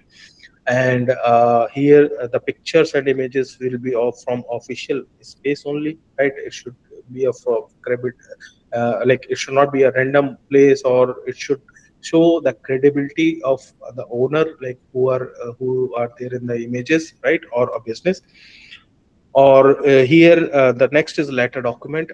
We need a document in a letterhead, or email is also fine. Sometimes they don't have a letterhead. So what you can do, if you are just residing not in the same place, you can just take an email from the person who is giving you a data, right? But the email is from official email ID, right? So these are the proofs which needed for proof of originality. Yeah, now coming to the Viva information. So this is the last phase of your project where you need to consider what exactly, where you need to explain all your project journey, right? What's your project outcome is all about, right? So during the Viva, the examiner will be allotted to you. So how the Viva is happening, once your final report is approved, you'll get an email from our side. Okay, so you have successfully completed the project, and now you can book the Viva slots. So you need to go to the portal and book a Viva slot from there, right? And once the slot is allotted, you won't be able to cancel the slot, right? If you are canceling the slot, it means like the next slot you'll get in the next month. You will not get any alternative slot, because we have limited slots, and it is on the basis of first come and first serve basis, right? So what you need to do during the Viva, so Viva will be approximately, you will get a 30 to 60 minutes. It's mostly we are having a maximum cap of 60 minutes of for a Viva. So in Viva, you need to make a PPT, right? The PPT slides you need to make, and you need to cover everything. Suppose one PPT you need to describe about the business, the other is a business problem. Then you need to explain about your metadata, and then you need to go for the results and discussion, and finally your uh, uh, recommendation, right? So these are the things which are going to be covered in your PPT. It's right, and then you need to PPT. You can make any sources like PowerPoint on Canva presentation is also fine. So we don't have any issues. So once your PPT is completed, you are going to present in front of examiner. Once it is completed, they will ask you a question related to your project. Even they'll ask to present your data, showcase the codes, right? So you should carry all the things with you, data with you, your codes with you, right? Everything, all three reports with you. Okay, so these things you need to carry. along with you, and after then if they will give you some suggestions as well. It is not something like they will ask you a question. You don't have to misbehave during the viva, right? Because if you are misbehaving, then your case will be forwarded to disciplinary committee, and you should be barred from the project till the decision comes. So don't do this type of activities during the viva, because these are the learning processes, right? So if something is missing or something you look offset, just try to manage, and maybe you can just, if you're not satisfied with the viva, you can just drop us a mail as well. We'll look into it, right? But don't ask anything like previously. We are very surprised to see a student who is forcing a examiner to give him 80 marks. In the first viva meeting, he didn't make a ppt. In second, so somehow we are not like allowing this particular things, but in second meeting when he came, he was asking forcing the examiner to give him 80 marks. So don't do such type of activities, because these are not professional activities, right? So be professional during the viva. Also, you are not allowed to use multiple screens during the viva. So if you are presenting from only a laptop, you can just present everything from the laptop itself. You are not allowed, your mobile should be on a flight mode, right? You are not allowed to use mobiles and anything, any sources there. You need to off your AI tools, right? During the viva, the examiner will check, right? So these things, please take care. Okay, other things are fine. You can just come with a free mind to the viva, because if you did a hard work, that will reflect in your viva. And after then, after completing your journey, right, what exactly the recommendations are there from the viva examiner sides and from the your report TA side, and based on that we are selecting a best project award, right? So at last, if your project is pretty unique, we will just award you a best project award, right? So this is all about the project. I think I have covered all the documents. So these are the documents which are there. Maybe you can go through these documents, how you are going to identify the problems and all, right? So these documents are there in the portal itself, and I'll let you know like from where you'll get this document. I'll show you the portal. Okay. So if anybody is having the access of a portal from a student, because I don't have a student side of a portal. Sir, So if you, in the student portal, the courses are not yet updated. no. So maybe for someone it is already working. So if you are Yes, helping, sir. I It's think working. yeah. Just It is give me working, 5 minutes. sir. I will have some water and I'll come back. Right. So just give me a 5 minute break. So meanwhile, I'll share you the feedback form. So if you can just input your feedbacks, because I'm going to take some more sessions which are not required, but based on the feedback, I'll just plan it. So just give a feedback. So these feedbacks are pretty important for us to, yeah. So if you are uh, able to understand the project, right, so just give a feedbacks and what exactly you are looking for in the next sessions in your project journey, just let us know. So accordingly we can plan the sessions. I'm planning to take some sessions on inventory analysis, right, and some session on basics of economics, because that I'm going to teach in BDM theory now, right? So because it is a very important topic to understand the economic point of view and business point of view and relate everything with data, right? So it is a very important concept, right? When you are going to the business and when you are relating the economic concept with your life, real life as well, you are able to understand and you are able to calculate everything with respect to economic aspects. So these are very important concepts. So just feel free to give your feedbacks, because it is pretty important to structure the project, right, and to structure our next sessions. In case if you have any thing about me, like if you are not satisfied or if I am speaking too fast, right, or if you want some other things from my side, just give a feedback that as well, because the main focus of our is like to let you understand the concepts, right? So if something is missing from our side, that we'll able to understand based on your feedbacks, right? So we'll just modify it in the next lecture. Don't worry about this. Like if you will feel the feedback negative, you will not get, your grades will not get impacted. Don't worry about it. right? So don't think on such a way, right? So give the feedback whatever you are feeling. Your grades and all will not be affected based on the feedback. So it is just basically for our understanding or for our own basically modifications and these things, right? So we'll able to understand what exactly the requirements are from your side. Okay, so I'll take a break for nearly 2 minutes. I'll have some water and we'll continue with the portal, and then I'll take a questions from your side, right?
Yeah.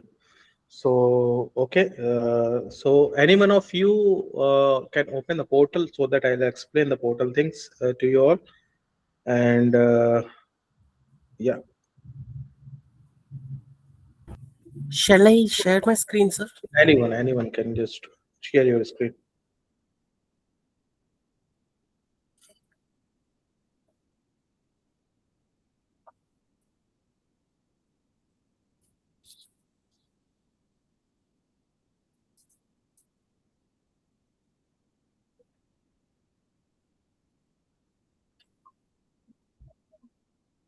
Yeah.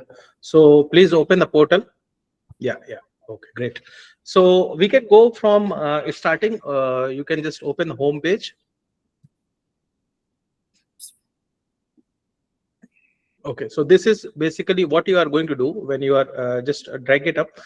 So when you are going to start your project, right? So the first, the stage zero, in stage zero, it will come whether you want to opt for primary or secondary, right? If you want to opt for primary, you need to mention I need to go from a primary approach, and your whole project will be comes under the primary process, right? So we have a different three process of summation, so it will come directly from here. So this is the first zero stage. So you need to, that is what I told, the first step is to identify whether you want to go for primary or you want to go for a secondary approach, right?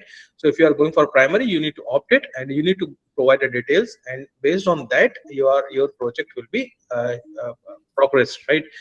So this is what the first step. Can you please go to timeline?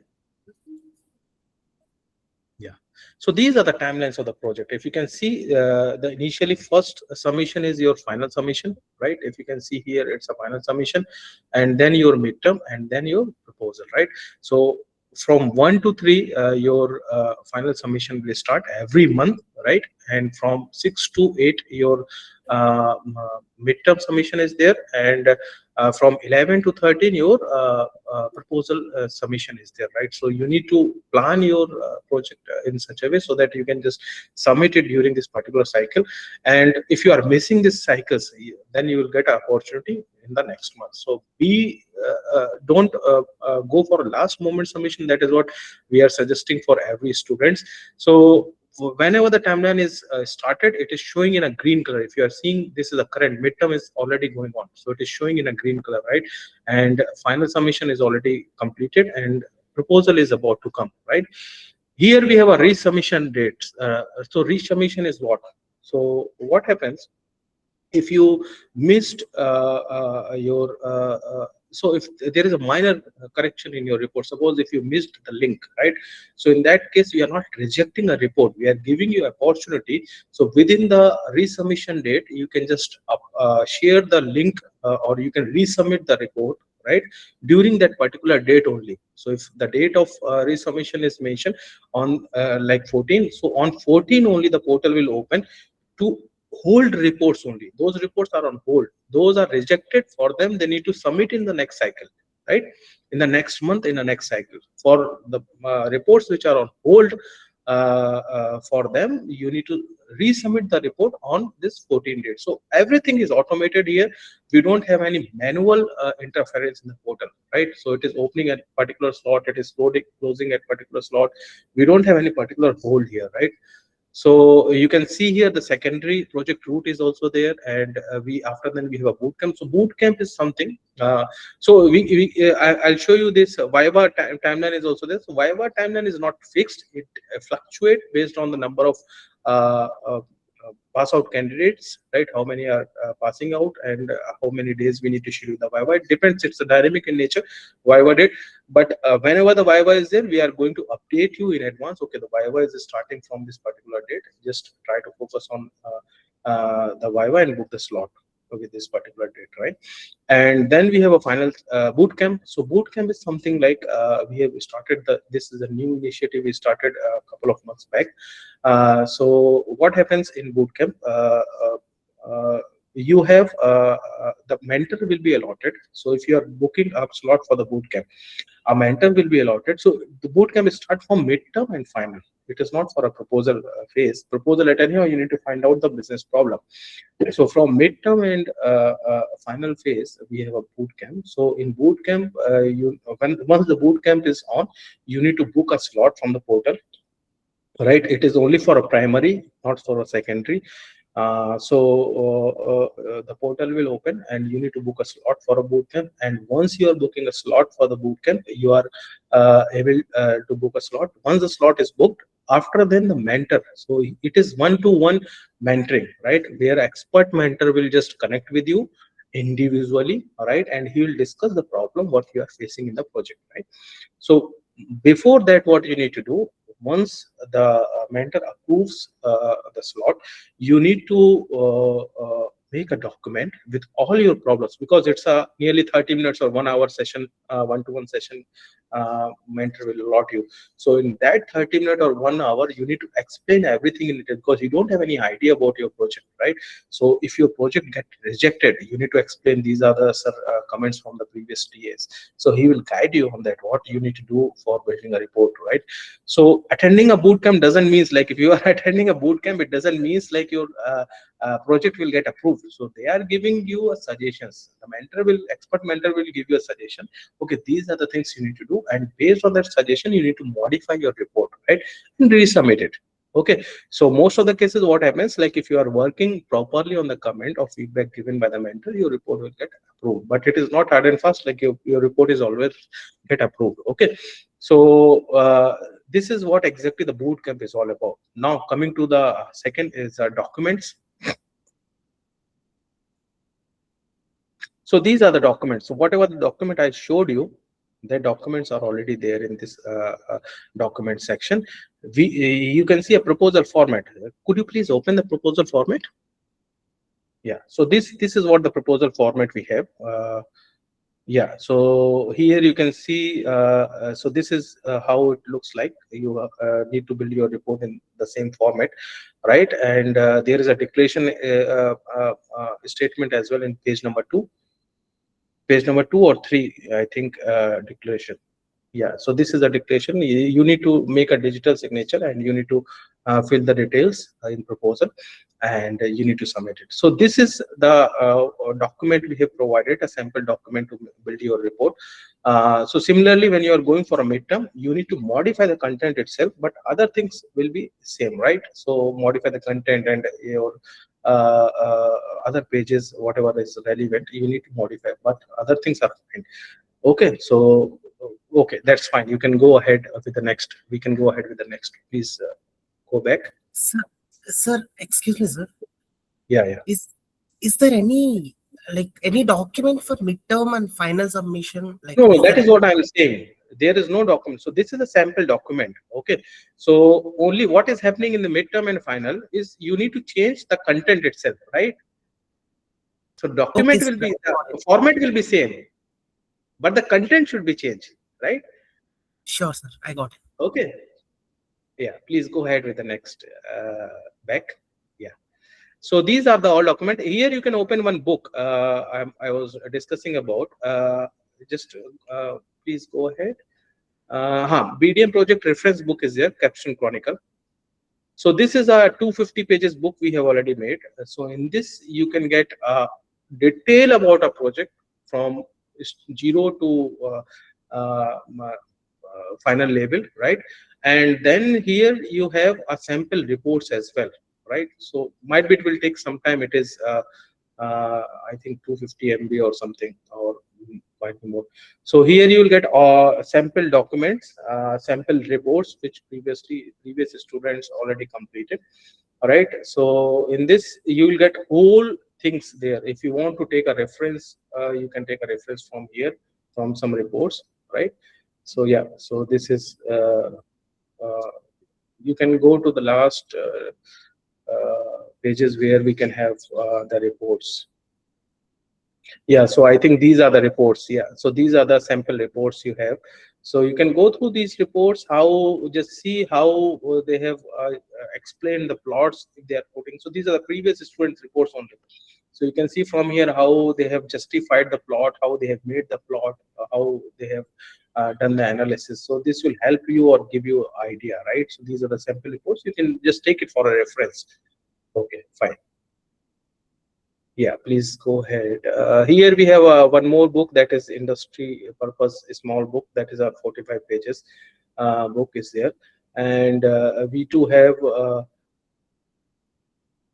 Yeah, you can refer. So this is the industry version book. This is very short and crisp, like 45 pages book is there, where we have 5 case studies, 5 projects. We have showcased 5 projects along with content in a short. Like if what I will suggest you all, when you are going to the business owner, right, try to carry these books and showcase these books, right? So this is our course books. This is how previous students did a project, right? So it will give a confidence to them, right? Sometimes they will not think about like, okay, you are coming to them, you are just a random person, and might be some misunderstandings will go in their mind, right? So if you are showcasing these books, they will be more confident. Okay, this is from IIT Madras, and they'll cooperate with you. So just try to, this is a very small book, just go and showcase the book. We have some videos as well in YouTube, right? So you can showcase, the video links are there in the rubrics documents. You can just showcase the videos as well, where previous student who did the project and received the best project awards, they are just sharing their experience. So you can use these things when you are going to the business owner. This will give a confidence and a trust. This will build trust with them, right? Okay, fine. So yeah, next. Okay, so we can go to the next is raising a ticket. So here we have frequently asked question. A lot of things are there. You can just go through the documents. A lot of documents we have made. I think this is a maximum document in any of the project. Of course, students are saying, so we don't know about it. So this is the ticket system we have created. So could you please drag it down? Select cases. Yeah. So here we have multiple options. If you want to change the stream to secondary, you can just take this. If you want to reset the portal, all right? So these are the tickets from where you can create a ticket and provide a detail. So once the ticket is approved, your issue will be resolved. So instead of sending a mail, you need to raise a ticket as here from here. Now coming to the boot camp is fine. View blocks. So this is a new feature. This is very important feature. Give blocks. Yeah. So here some of your friends or seniors, they have shared their project journey. So maybe once you are getting a time, you can just go through this. Even when you are completing your project, you can also write your experience here, how you are feeling, what exactly the problems you are faced in the project, right? You can share your journey. So it is very good. Like it's a type of blog, you can write it, right? and you can share your experience, right? So maybe you can just go through this. So these all are the best project awardee students who received the best project award, and this is actually it's there, right? So maybe you can just take a look and just try to get motivated from these journeys, right? Even there are some student who received multiple rejections, and after then he received the best project award. So it's not basically a journey. You need to stop it at particular point. You need to get motivated from it, and then you need to come up with a solution, right? So don't worry about it. Like rejections are a part of life. Right? So but it's not basically end of life. So you need to come up with a rejection with that, you can say a 10 times force to get a success, right? So these all are the details. Okay. And yeah, so this is, you can write a blog, so view a blog. So these are the different features are there. So I hope that's fine. Thank you, Grijala. I think Grijala is only sharing. Sir, can I ask question now? Yeah, thank you for sharing the screen. And yeah, I hope the session is clear to you all, and now you have a better understanding of a project. Sir, can I ask Yes, sir. Yes, sir. It was very Yeah. helpful. But Okay. shall I ask one question, sir, regarding my project? Yeah, so maybe what you will do now, because it is not possible for me to address each and every questions in a random manner. So just try to raise your hand so that I can just come up one by one and try to answer your question. So I'll also introduce, I wanted to introduce our expert mentor, Nagin sir, if he's here. So he will be taking your sessions, that mentoring sessions, right? And he will guide you on the project. Like if you are facing any problem, just try to book a session and try to discuss your problem. And one more thing I want to mention here: those who are FTQ student, FTQ, it means those who are in the end term of a project, right?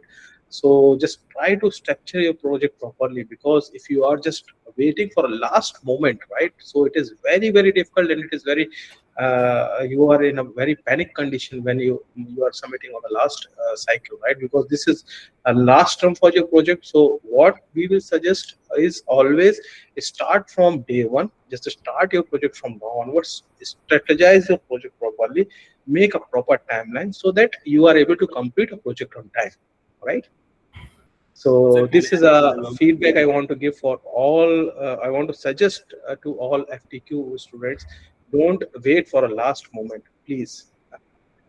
I hope the session is clear to you all. I'm not sure, like 100%, I'm able to address your issues, but I think I'm able to address up to certain extent. You are able to Sir, understand sir, what sir, one question, BDM sir. project is all Sir, I about, asked right? you before, but you didn't answer. Sir, I only asked one question, sir. Yeah, please raise your hand, those who are having a question. Yeah, please go ahead, because you are waiting since long. Please go ahead. Sir, there's a business in another state which is I can't visit physically. So can I get data from him by online meetings and Yeah, Gmeet that is and what I told. You can take a data online. You can just record a meeting via Google Meet, right? So this you can do it, no problem at all. okay, thank you, sir. Yeah, Ozair, I'll take a question in a sequence, right? So Yeah. Ozair Hi, is sir. there. Yeah. Yes, sir. Yeah. I hope I I'm think. able to spell correctly, right, Ozair? Yeah. Yeah. Yes. Yes. Yes. Completely fine. Yeah. Please go ahead. Sir, first of all, I'm very new to this project. Like I've opted this for the first time here, newly in diploma as well. So the first thing is like like we can use like MS Word or anything, or like MS Excel also to describe all these things, right? Yeah. For reporting, like sir, for like you are calling report a lot of times. I heard. So are you calling the contents of each sections, like all the proposal, midterm, final submission, and all these, like you're calling it as reports, right? Yeah, so report is basically, if you can see a proposal, right? If you can consider a proposal. So I've shown you a different constituent of a proposal, right? What you need to cover in the proposal. When you are making a document of a proposal, that is called a proposal report, right? Okay. Okay. Got it? Yes. So Yes. that is your report, your Got it, sir. proposal report, your midterm report, or your final term report. That exactly what exactly the document you are building based on the respective content of midterm proposal or final, whatever you are covering there. Yeah. That is called a report. All these are reports. Yeah, sir, I'm really sorry to disturb you again, sir. Like I have 2 or 3 questions more. Very quickly, I'll just try to just Yeah, ask you. please quickly, because a Yeah. lot of people have So the raised recordings, the hand. the recordings or the interaction can be online, right? Yeah, if the business is not Everything, at yeah, your place, right? recordings you'll get it online. So Okay, I'm going to that's share wonderful. the Then, recording. sir, sir, you called like there is something which is original data, right? So like from the company we are Primary taking source. the primary source. Now the Primary source. original data you said we need to clean it and then we remove some things that are not very much necessary there, and then we try to process on it, right? The Correct. things accordingly. Correct. Okay, Correct. and sir, Because it is not possible for you to cover a thousand of SKUs. It is not possible to do the yeah, analysis at yes, sir, right? exactly, So correct. you need to remove which are not necessary, and you need to focus on what exactly is contributing for a maximum business, right? So you need Got to it, sir. focus on And sir, one last question. The Viva is going to be conducted like is it like on Sundays? Is it like can the slots be on Sundays So as it well? is not. I'm not able to comment on this. That is what Okay, I told. It depends upon the number of the slots. students. So we are giving you a dates after final report. So mostly the vivas are happening between 10th of every month to 20th of every month. But it depends upon the numbers. If the numbers are pretty high, then we are extending the timeline. But mostly it is in the So second to third weeks of the Viva happens one on one, right? whatever happens one on one. Yeah. Yeah. Okay. Thank you, sir. I think I got Okay, the great. idea. Thanks a lot. Yeah. Devangi, Hello, sir. Actually, my few doubts are first of all that there are multiple problems. You said that we can pose multiple problems. So, can we take amalgamation of both business and operational problems, or we just have to focus on either business problems or see, operational this is a problems? good question. Juhe. So, what I will suggest here. So, your project is mainly to address the business problem. But what we suggest, we have a flexibility here. So, if, suppose you have two business problems, right? And you want a data as well from a business owner. So if it's something like Quid Pro is a book name, right? So Quid Pro is means like in returns, if you want something in returns, what you are giving, right? So if you are just building a dashboard for them, right? So it might be helpful for you to negotiate with them for getting a data. So in that sense, if you are quoting two business problems, the third you can just consider it as a technical problem. That is fine. But your whole project is not driven by only technical problems, which are not related to any finance, right? Okay, got it, So sir. if you want to try to make a dashboard for them, you can just contain it as a one business problem. But your other two business problems are related to finance, where you are just showing how the current business is affecting and getting loss or profit based on your different SKUs. Got my point? Yes, absolutely, sir. And sir, for the understanding of the purposes in the proposal stage, you said that the problem statement, background of the problem statement should be explained properly. So for that, can we just explain them by giving the examples, like you gave the example of a juice something. So you can give the example of whatever business we have taken up. No, you don't have to don't have to give an example, because these examples I have given to explain you the concepts, right? But for your projects, whatever you are doing, it's basically because you are connecting with the business, right? So you don't have to give an example. You need to give a single statement, a single line problem statement, right? You don't have to give a derivation or justification for that. It's not required. You can give in background of the business problem, but in problem statement you need to give only a single statement what exactly your business problem is. Okay, sir. Sir, my next doubt is that I'm not able to understand the timeline. That once I have submitted in on 11th June, the proposal, next midterm submission would be when, sir? Because that's not showing See, in these the. timelines are not built on the basis of newly registered student, right? So the project is your project is effectively your fees is valid for 2 terms, right? So when the students from the previous term is coming, right? So he already completed the previous report, like a proposal he already completed. Now he completed a midterm. Now, if he is entering to the new term, right, he will start from his final. So it is not basically for a one term student. It is not focused on single term student, because students are repeating the project for nearly 2 cycles, right? So these timelines are structured in such a way. So if you are submitting proposal now, right? If you are submitting in June, then you will get opportunity in July and August. And might be if you are not able to submit in August final, you can have opportunity to submit in September final, right? So these are planned in such a way. There are a lot of operation things which are coming in designing the timeline, right? So we need to focus on that. On the basis of that, the timeline is designed. Okay, sir. And sir, my last question is that it's more conceptual and more feedback based. That you said that there would be role of economics more in this project, which would be covered. I know that which would be covered in the upcoming sessions. So I'm also from the BCom background. So would you be able to suggest if there would be more sort of an economics from for this, or more accounting based, like cost management, inventory management would be involved in?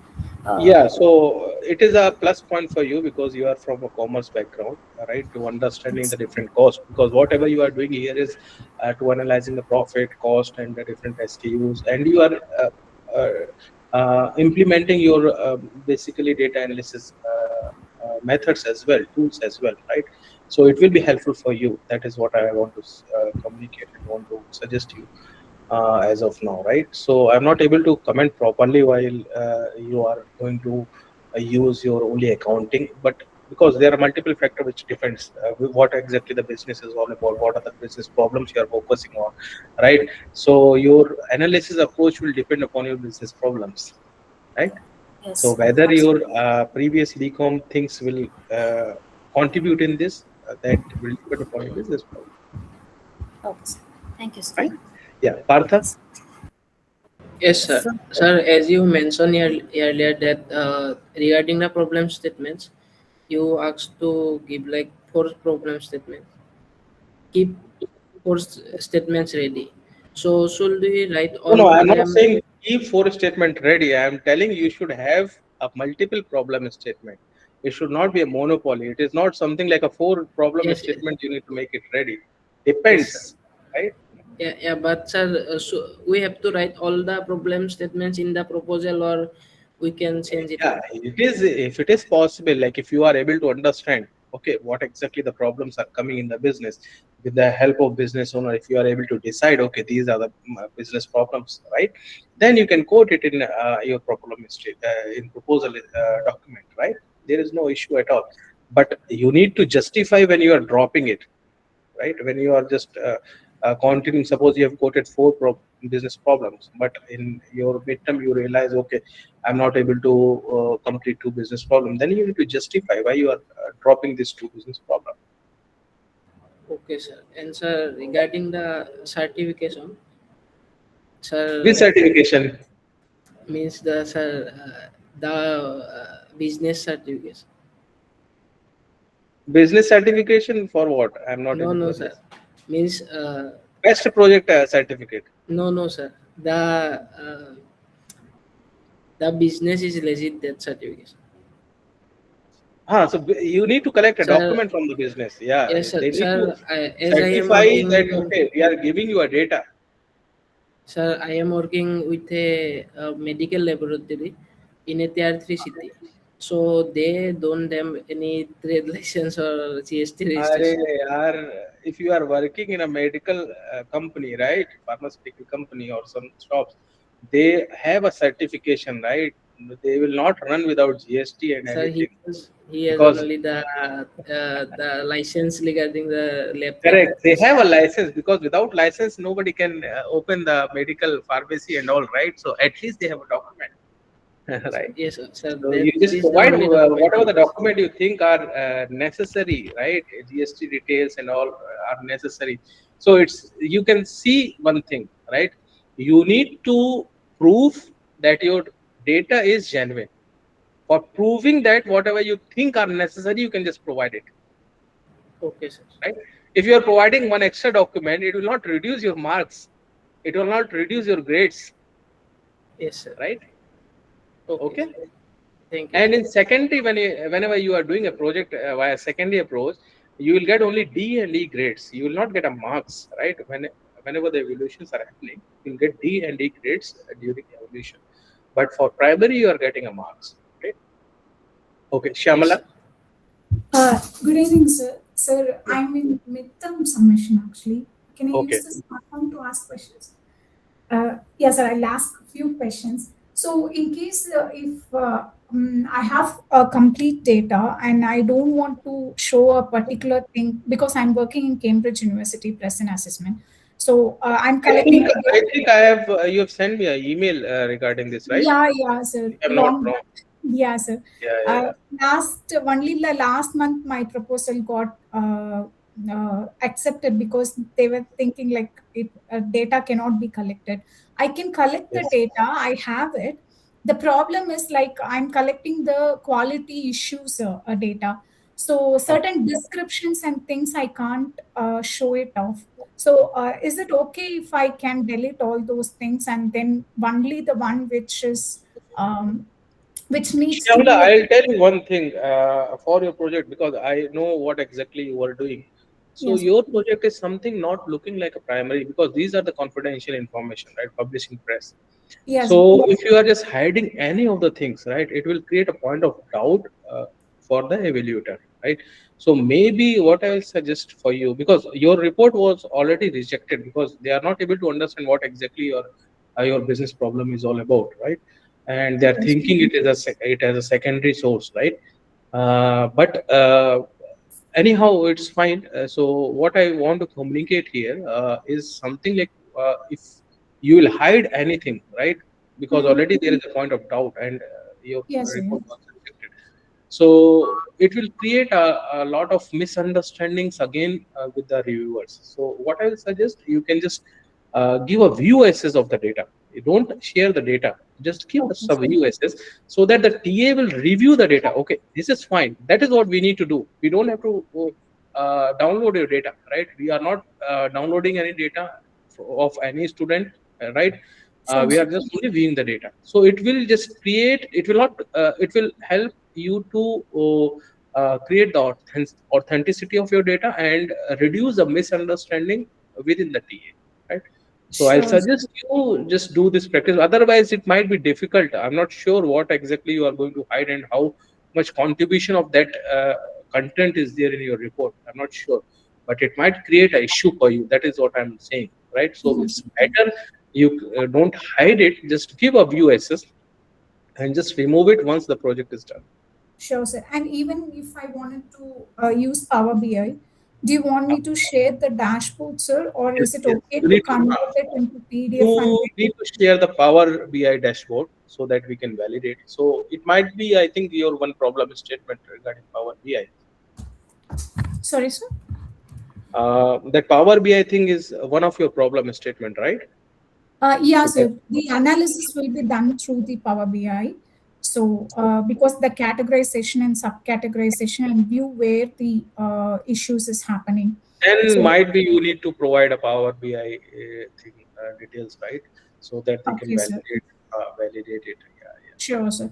And when I use the data cleaning for data cleaning, if I use Python codes and things, do you want me to share those Yes, Python yes, codes yeah, with you, yeah, sir? yeah. You need to provide a collab workbook or with that in the drive itself. You can provide, right? Yeah, Because sure, sir. everything needs to be checked, right? Sure, sir. Sure. Sometimes And it happens. Sometimes it happens. Students are also not realizing like some mistakes are happening. So previously, when a student, her data was fine, right? But what she is doing, her results, whatever is coming out from the code, is not matching with the results she has put in the report. okay, So we mentioned this particular thing, like it is not matching. So then Yes. she reviewed the code and she find a small mistake in the code. She imported a wrong data sheet, a raw data sheets. That's why she's not getting a plot. So it will help anyways. Like if you are providing a course and will be checked. Sure. And proof of originality, is there any letter format, sir, or can I just get You them? can make a letter on your own, so it's not an Yes, issue. sure. But we need Yeah. seal and stamps. You can take a Yeah, print yeah, out sure, sure. Yeah. company's letterhead as well, right? Or Yeah. maybe if you are working with the Cambridge press, you can take a email as well from there. So they can Oh, send a okay. email So that we are is giving it this okay data. to have email, sir? Yeah, it is fine, but it should be from official email ID. It should Yeah, not be yeah, from. yeah. So I can get it from the official It will email work. ID. Yeah, so sure, It will sir. work. Yeah. And if I miss this month submission, is it okay if I do it next month and then Yeah, because that is fine.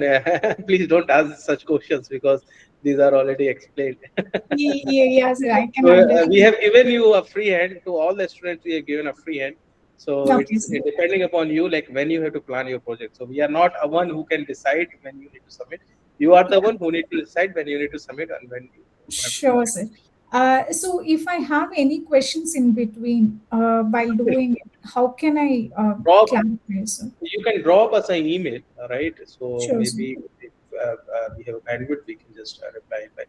Usually, we'll reply it back, but make it a short email, right? Summarize the email in a shorter like content, so that we can just review it fast and we can get back to you. Because if it is a very long email, it is not possible for us to review it, right? So Yeah, make it short yes. and yeah, Sure, okay. sir. Thank you, sir. Thanks Uh, much. yeah, Vedang. Hello. Yeah, yeah. Yes, I actually had a question regarding the business I was interested to work with. So it's basically my mom's a beautician and she Yeah. runs her parlor from home itself. Like we have a dedicated room for her setup, and she has records worth of at least 1 or 2 years rough on a and it's the paper records actually. So will that be fine? Because I can still find some business problems along in her business. Yeah, somebody asked me in a chat box also, but I didn't able to read the message. Yeah, so you can take a business as I told when you are stepping out of your home, you can take any of the businesses, right? Even your friend business is best. If you have your own business, that is a jackpot because you are doing a consultancy of your own business, right?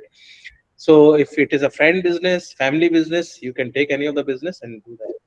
There is no issue. Okay, but the thing is, the records are quite on paper, so it's not like we have official records of anything. So I'll have to manually convert all the data, from the paper to the screen. So I mean, is that fine? And do I have to show the That is paper fine. record? That is fine because you can see unstructured businesses, right? I'll Mhm. give you one example. A student was there. She did a project on Sabji Mandi, right? Somebody was asking Sabji Mandi. So she has taken a handwritten data and then she scanned and converted the data into the Excel sheet and then did the analysis, right? So it is fine because you have a data itself. You need to make it in a structured way. That is fine. No Okay. problem. And for these kind of businesses, like these are very small scale business. So how much data, like, would you say would Yes, be a minimum this is a requirement? very good question. I missed it during the session. So usually, when you are considering a data, I'll tell you one. I'll give you one example. So if you are clicking an image, I think in 90s decade, right, or 90th century. Uh, so what exactly happening? You are not able to get a proper image, right? The pixels are breaking. Okay, why it is happening? Because the data points are not sufficient. So now when you are clicking up pictures, so are you able to identify any breakage in the pixel?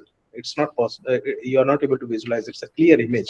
So from this example, might be you will get understanding. So if you have a less data, you will not get a clear picture. The errors are more, right? Might be a lot of noise is there in the data, right? You won't be able to get anything. But if you have more data sets, right? If you have suppose 1 year or 2 year data, I'm just giving an example. If you have 1 year or 2 year data, then the picture of your analysis will be different, right? So just a small suggestion. So if you are going for a data analysis, the better will always be more. Just do at least a 6 months data, so that at least you are able to find out monthly variations, how it is changing with respect to month. Right?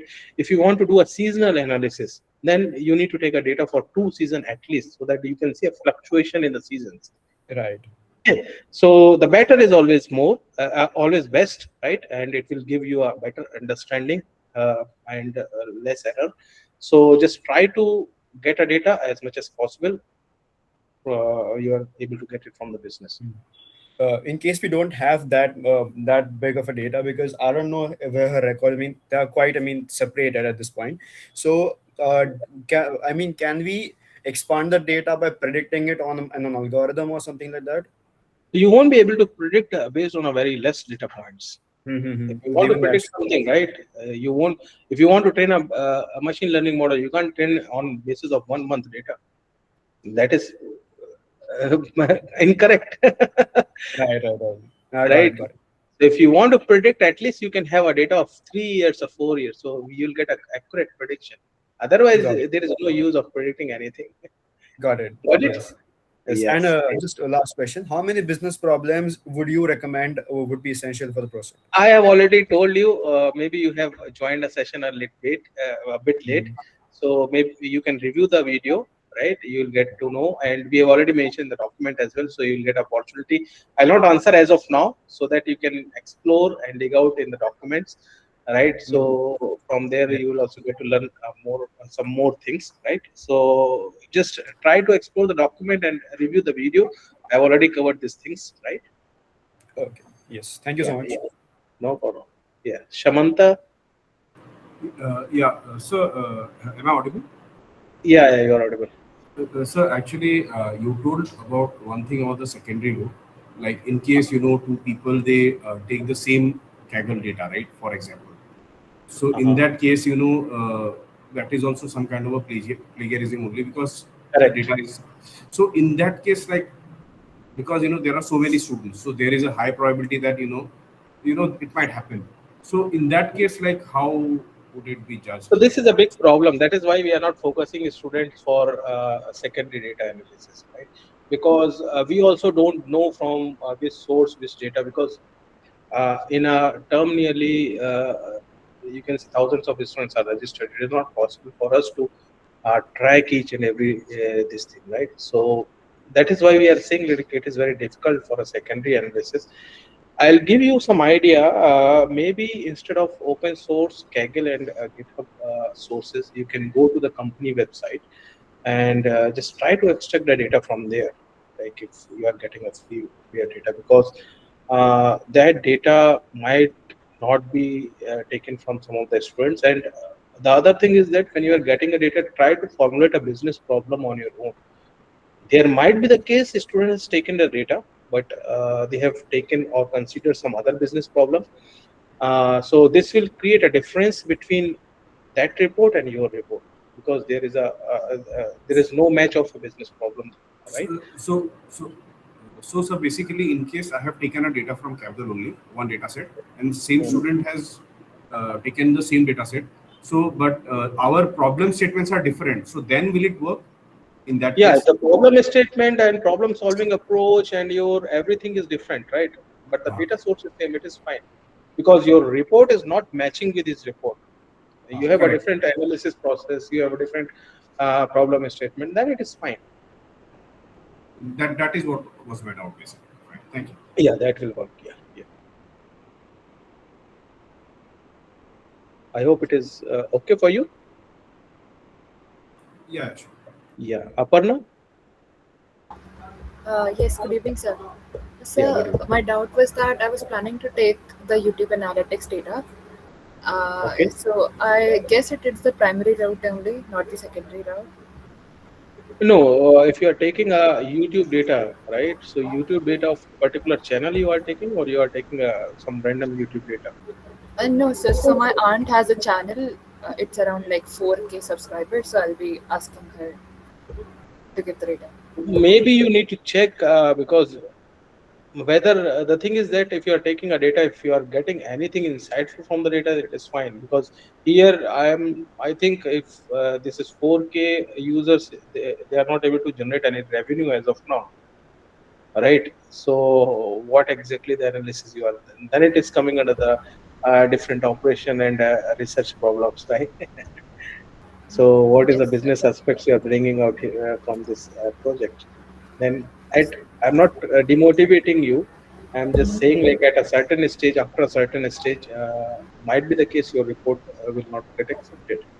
So if you are starting from scratch, just try to think about these particular points, and based on that you just build. But YouTube data will not work. That is what as per my experience I'm saying. If they are generating a revenue and all and these things, then it might be fine, but only this thing, I think it will not work. okay, so maybe I'll look for a physical business as well. Then look for some other business, right? If your family business or some other business, if you are able to get a data from there, then it is fine. So like they do, so like she's doing the freelancing kind of thing. Uh, so it's like she have a website also for her freelancing, and she's like generating the normal revenue, like the normal person can actually Maybe you earn. can check, like, first you just try to discuss with her how the finances are coming, Okay. and based on that you can just decide you need to work on this thing. That is what I told. The first step is to interact with the business owner to find out the business problem, right? So that you need to do at anyhow, and then you can decide based on that whether you need to continue with the project or not, or you need to opt some other project. Like, if you are finding a good business problem from the business, you can go ahead, no problem. Got it.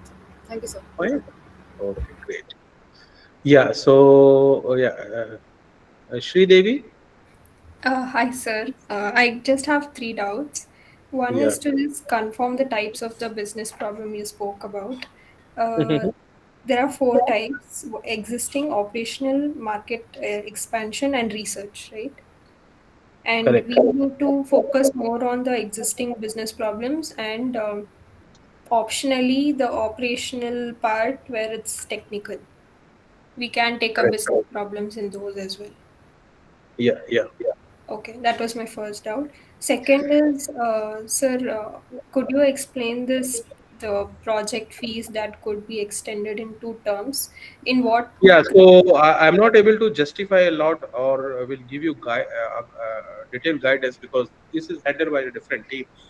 Being a course faculty, and Dr. Ashwin don't know about these particular things, right?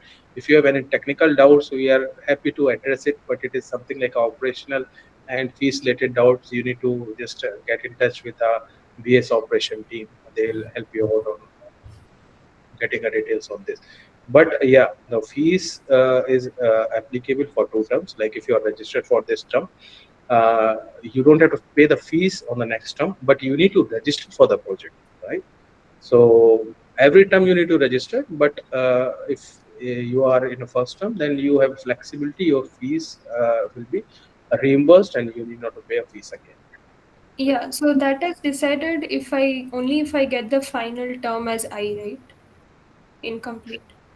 And to get an incomplete grade, is there like, okay, this particular stage is failed, or No, what? no, you need to start it, suppose if you are continuing project from now, right? Hmm.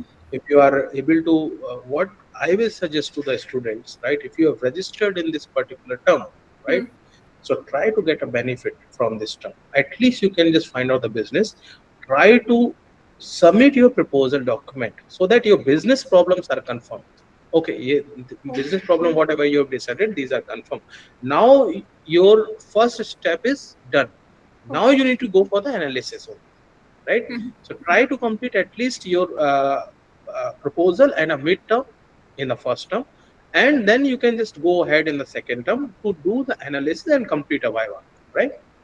This is Okay. how at least you can submit a proposal. That is what I'm just communicating with all the newly registered students. Just try to submit your proposal at least in this term if you are registered, right? Okay. In next term you can complete the project, right? So Okay. first bottleneck you are going to complete it, fine. Hmm. Okay, so when the timeline starts, let's say not, I couldn't do it for this month, so it starts again next month, is it? Yeah, yeah, you can start from next month. That is fine. Don't Okay. be in a hurry. Just Hmm. the first thing is that you need to find out the business. If Hmm. the business thing is sorted out, you will get a data. It will not take too much time to complete the project. Right? Okay. So this is the main checkpoint. You need to complete it. If you are completing this particular checkpoint, then your project will go very smoothly. Right? You don't have to panic after that. If you are able to get the data and if you are able to find out the business problem. So first focus on these particular. I'm not. I'll tell you all. Don't be in a hurry to submit your report because if your report is submitted, you are going to submit your report in a hurry. It will get rejected anyhow. Right? Again, it will create a demotivation for you. So once, just give a 1 month.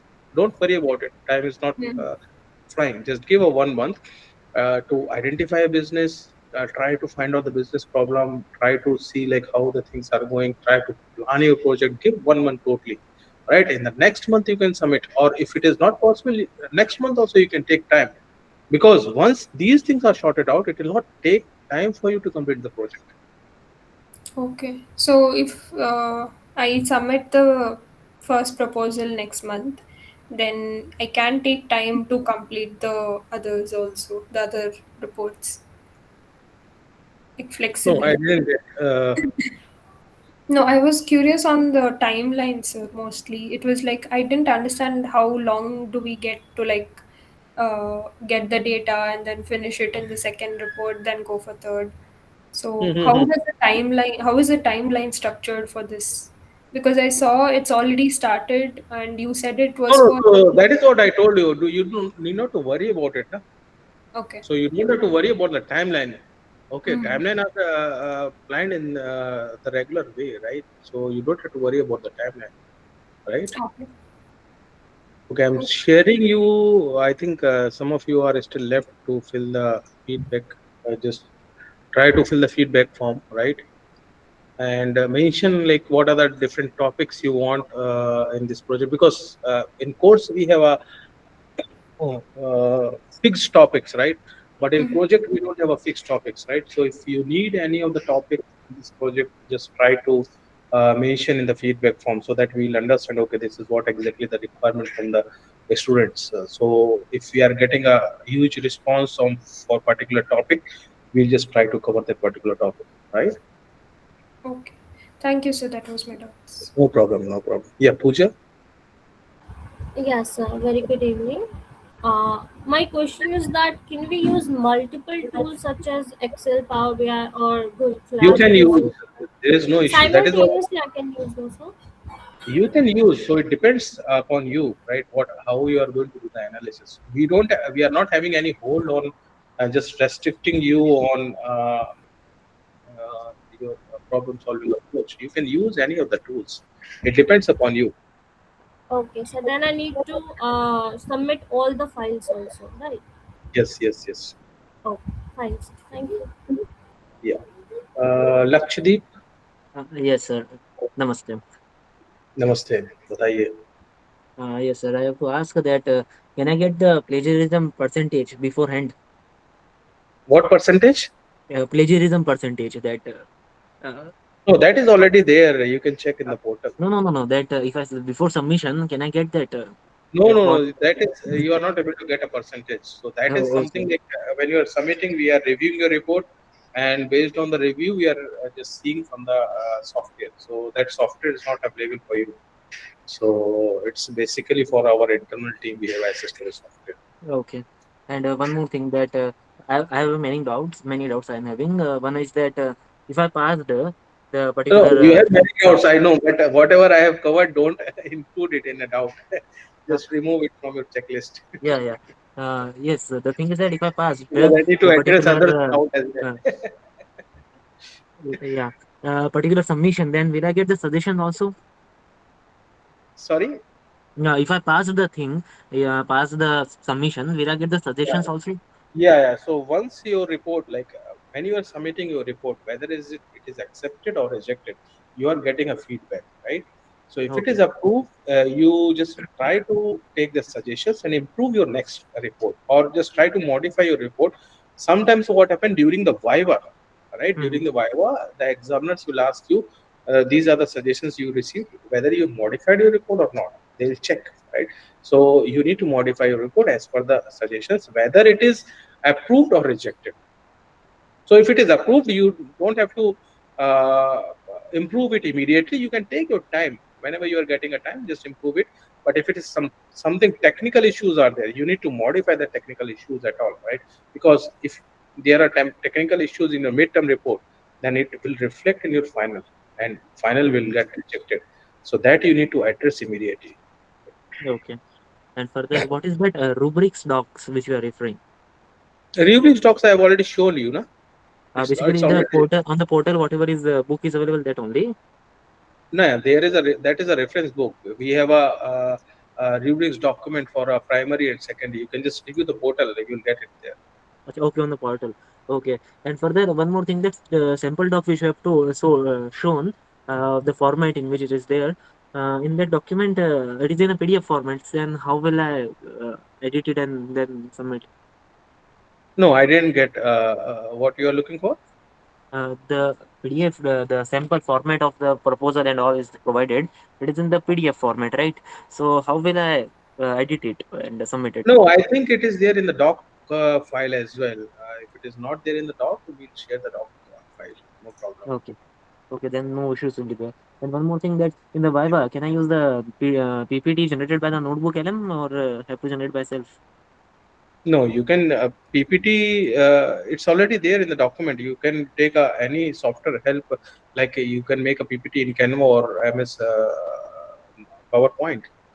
So it's not Can't an issue. use can't use the notebook LM directly by feeding it the Notebook proposal LM and is all that. basically it will generate a AI generated thing, right? Yeah, yeah. So that you can't use it, but Okay, okay, maybe you can just keep it for your further processes at this thing. okay. Yeah, And further, the submissions of the all the documents are to be done in a PDF format or a document format or PDF, something. PDF, all are in the PDF. All are PDF. So latex All. code we need to use. How we will generate Latex them? code is not possible here because might be the case like the reviewers are not comfortable with the latex, right? So if you are making a report in a latex, there is no issue on converting in or generating the PDF from the latex, right? So if you are having an overleaf document, you can just convert it or take a PDF from there and submit it. But it is a good practice if you are using a latex. Yes. So what is would be your suggestion to make the PDF? Use overlay for go for a Word document and Anything you then can convert use. to PDF. If you have access or access for overleaf, you can go for the overleaf, or you can use a latex as well. So it's Okay. basically no, there is no restriction. We need a PDF file. That's all. Yeah, yeah. And further, fastest can I go is that for submission in 4 months, right? It depends upon you. No, This is a fastest very that trivial only question possible. because it depends upon your acceptance rate of the report, No, and it depends upon you. If it is accepted, then back to back you can go and submit it. If it is rejected at any stage, you need to wait for a month. yeah, back to back. If I go, then only for 4 months it will take, right? Correct. Yeah, Absolutely yeah. correct. Okay. And one more thing, that proposal submission deadline is 11 June, right? Check in the portal. It's already mentioned. I checked it. It is showing 11 June. So is that true, or some changes would be there? No, it's fine. Portal is already updated. You don't have to go down on the portal. Okay, It's okay. already updated. Right? Yeah, yeah. I think it is fine for you. Just explore the portal and explore the document, right? So that I can address others' problems as well Yeah, correct, because correct. Yes, yes. yeah, Thank you for giving time, sir. yeah, yeah, no problem, Lakshdeep. All the best. Yeah. Yes. Thank you. Gurijela? Yeah. Hi, sir. I have exactly three doubts. Go ahead, First please. thing If I is, have if I have already covered the doubt, avoid asking the no, sir. same thing. Like, it Yeah, is specific to my problem actually. I great. have a business problem which is disguised as tech problem. Like, there is a problem with, I'm dealing with an electrical shop, sir. Uh-huh. Usually, a person constructs a house, they'll take in bulk and returns the products. That Okay. the it is becoming very hard to keep track of those returns. Okay, and also how much should we pay to the customer or customer pay to us, because the payment process is such that there'll be many transactions involved. Okay. So what I designed was a ledger kind of system, digital ledger kind of system, Uh-huh. that solved an entire problem, that also keeps track of credit which we need to get, and also the who owes us the most. Okay. Should we consider this as a tech problem? Because before the Because you are preparing a digital laser, right? So it helps them to manage the operation. Yes, sir. Right? But if you are not able to make a digital laser, it doesn't mean like they are losing a business. If they are losing a business because of this laser facilities, digital laser facilities, if you are thinking, then you need to give the data related to that. How much loss they are facing due to this particular issue. Actually, he was not able to keep track of that credit, and he was losing everything before. That you need to quote it, but it is very difficult for you to just give a statistical or quantification for this. Okay, sir. And Right? second thing is, yes, sir, I got it. Like, I need to quote how much was losing. Yes, correct. So that is what exactly you can make. I'm not saying like you can't make a technical problem as a business. You can able to make. Like I've given you example. If app is not working, right, it's a technical problem. But because of this technical problem, there is a loss. Yes, sir. Correct. I need to That you need quantify to how much quantify. loss was that. Correct. So suppose in a month, if it is there, in a month, how much he is losing, getting a loss, right? How much you won't be able to quantify it because you don't have a proper data for that. On a Yes. monthly basis, you're not tracking it, huh? You Yeah, don't have a current data for that. you don't have. But it is about, you can consider this as a business problem, one of the business problem, but your whole project will not drive because of this. It was the third business problem of mine, sir. Now I'm Then it in is fine. midterm stage. Yeah, then it is fine. And second problem I had is regarding data, sir. Okay. I have developed this ledger kind of issue. It is basically entire ERP system, sir. I can generate bills, I can update catalog, everything.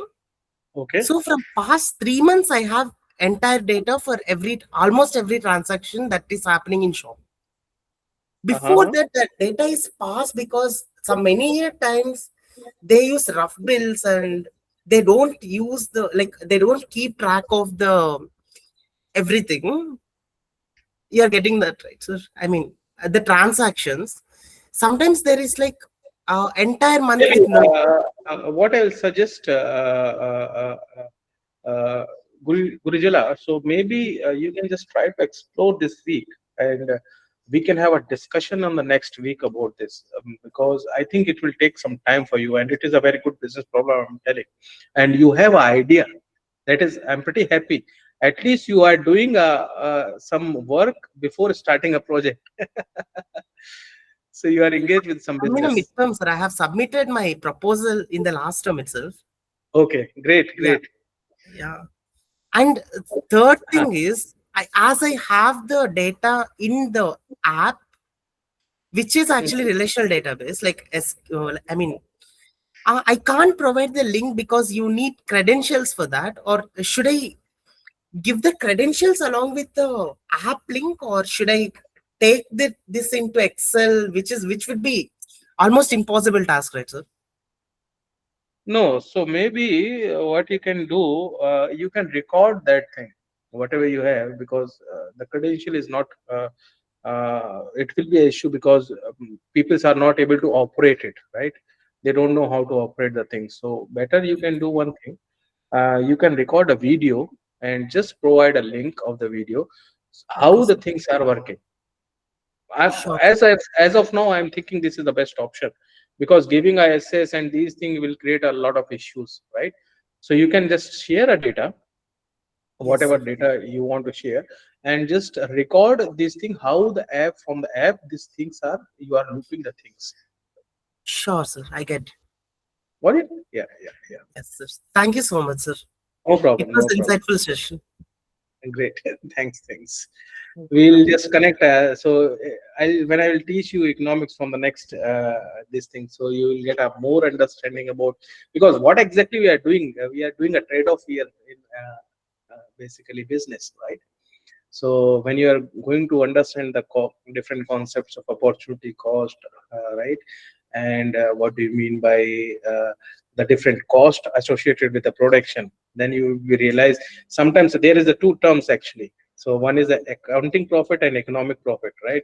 So whatever we are getting is accounting profit, but economically sometimes we are in loss. So interesting topic will come in economics. Yeah, yeah. Yeah, so I'll go to the next question from Nitika. Good evening, sir. Yeah, good Actually, evening. this was such a wonderful session. Thank you for having this. So, there is one primary doubt I have, sir. Yes, please. There is a friend I saw in a family gathering, and when I was introducing myself, I said I'm studying data science, and he came up with his own business problem. So, when Oh, I was introducing myself, he was saying, I have a company. Like he's saying, so he's a business owner who has two offices, one in India and another in Dubai. He primarily take charge of uh, Dubai company. So in India, they have around 20 to 25 employees, and his business problem is he could not track the progress of the employees, in which projects they are working, how much time they are spending, how the time is used by the employees effectively in India. He is not in person managing the employees here, so he wants me to build a dashboard.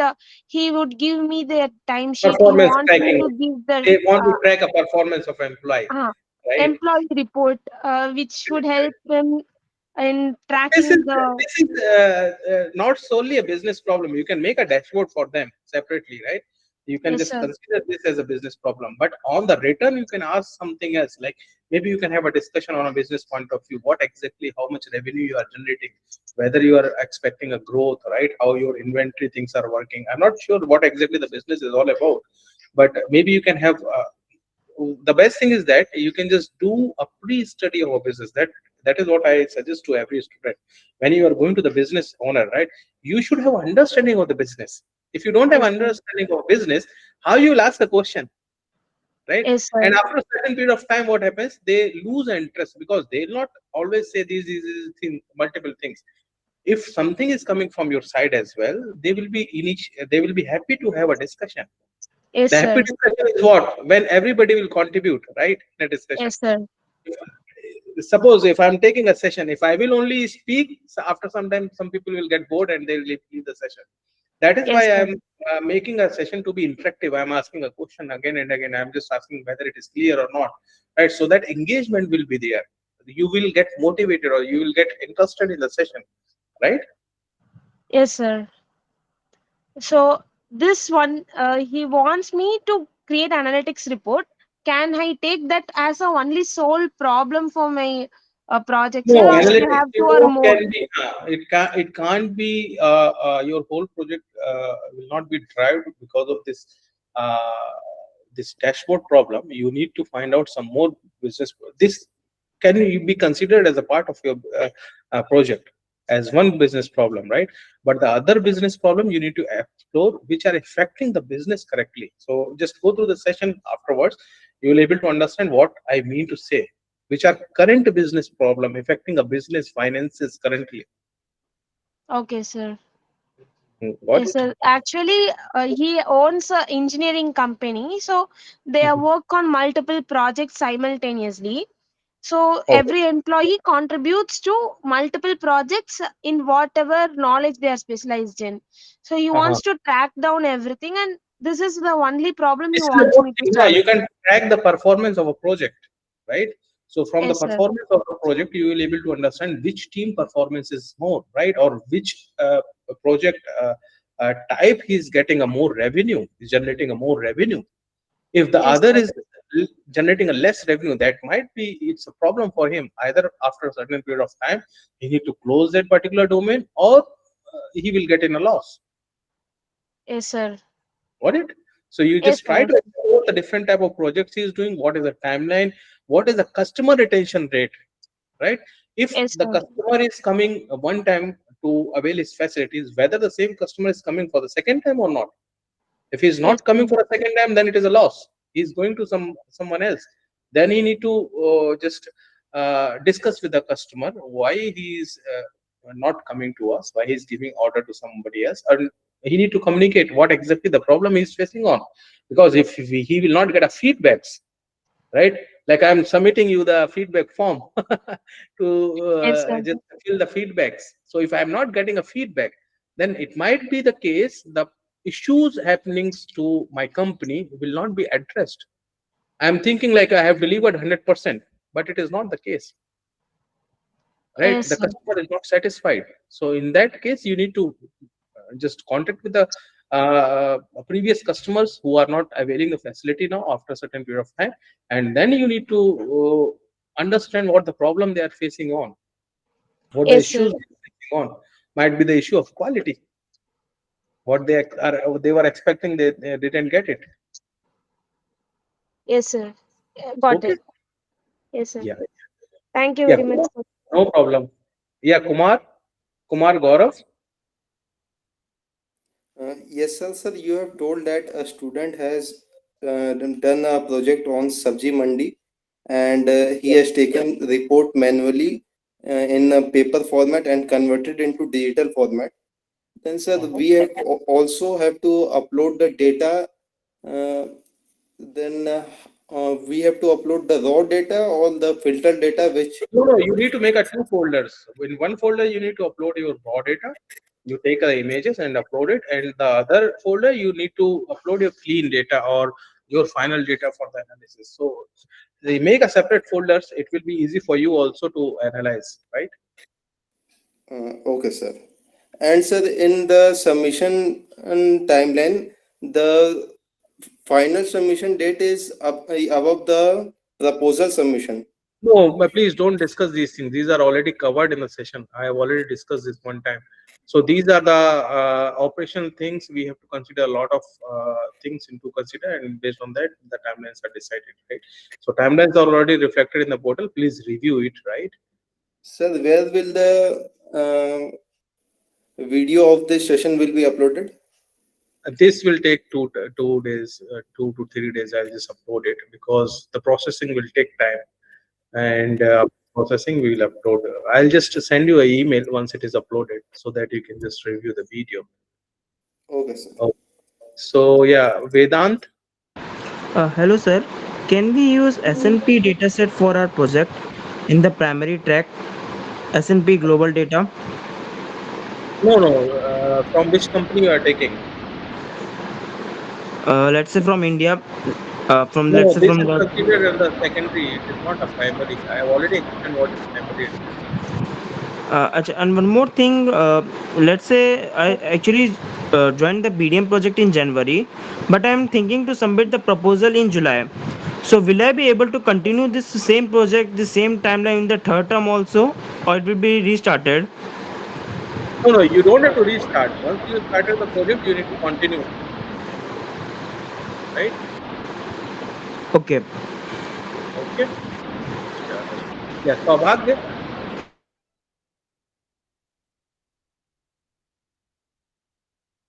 Are you there, Saubhagya?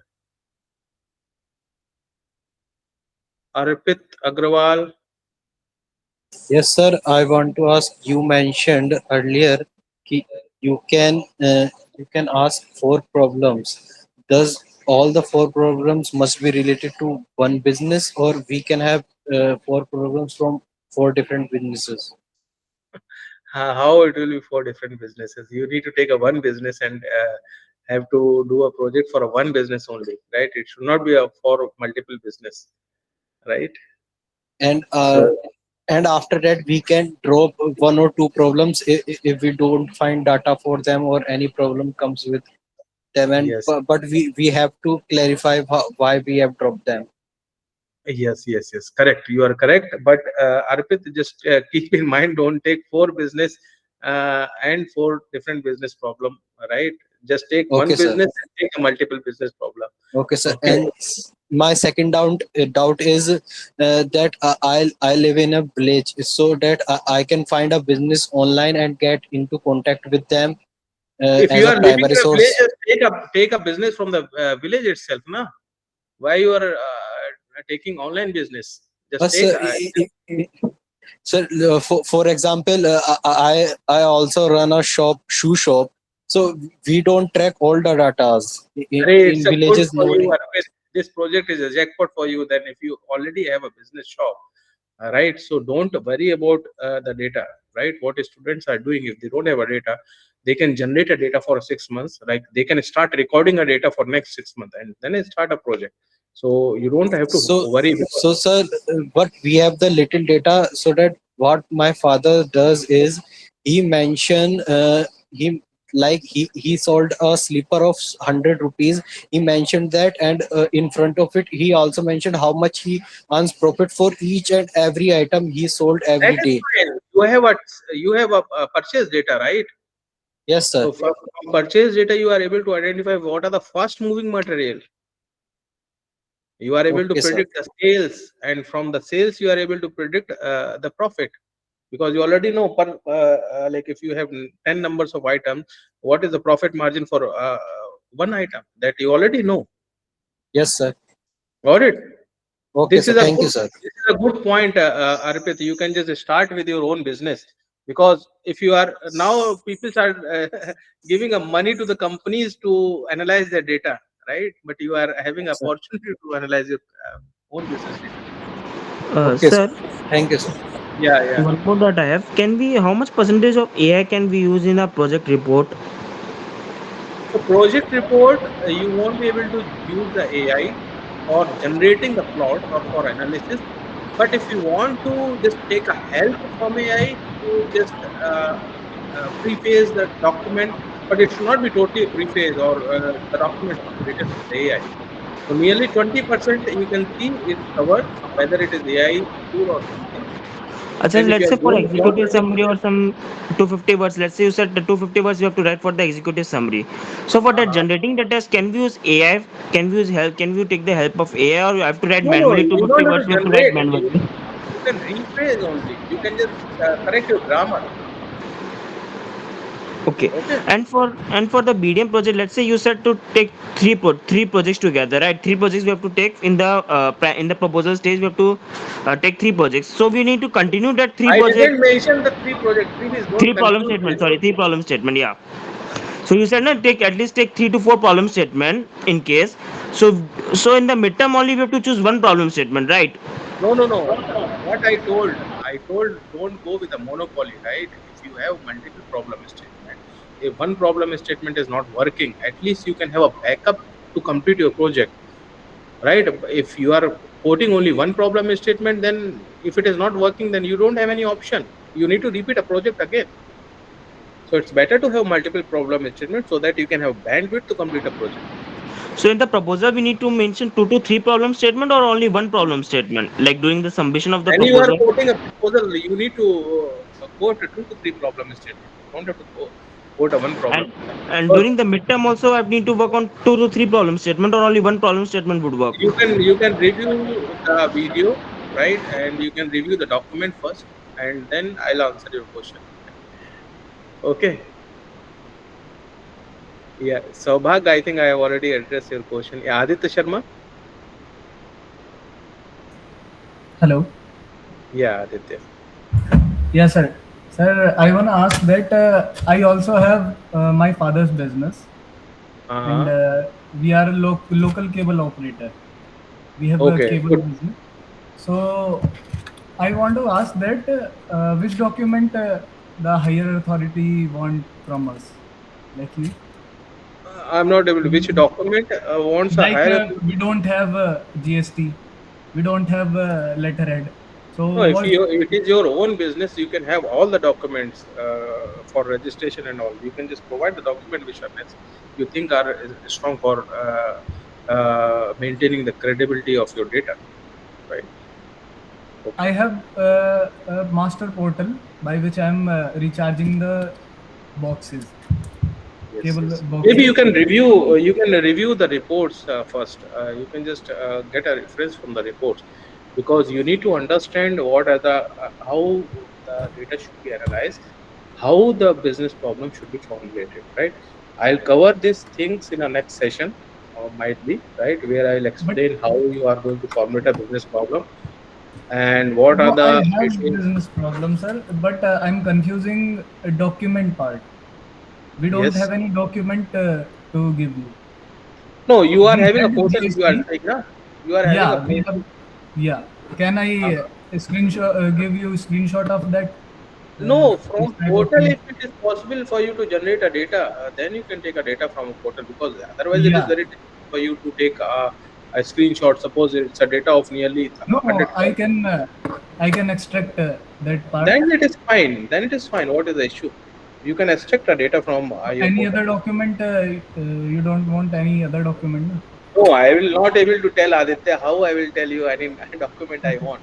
So it depends upon your I business was problem, your confusing. project. I was confused in that part. You have whatever you have, you can submit it, because I'm not the one who can tell you. I am here like a blind person who will just guide you, because I don't have any understanding of the project, any data, and anything, right? So based Hmm. on your suggestion, I can able to guide you. But you know the project, try to submit your report, right? And based on that, Mhm. you will get a feedbacks, right? So based on your business problem, you need to take a data and everything, whatever I explained today, right? You just do it. Okay. Sir, Oh. I have one more doubt.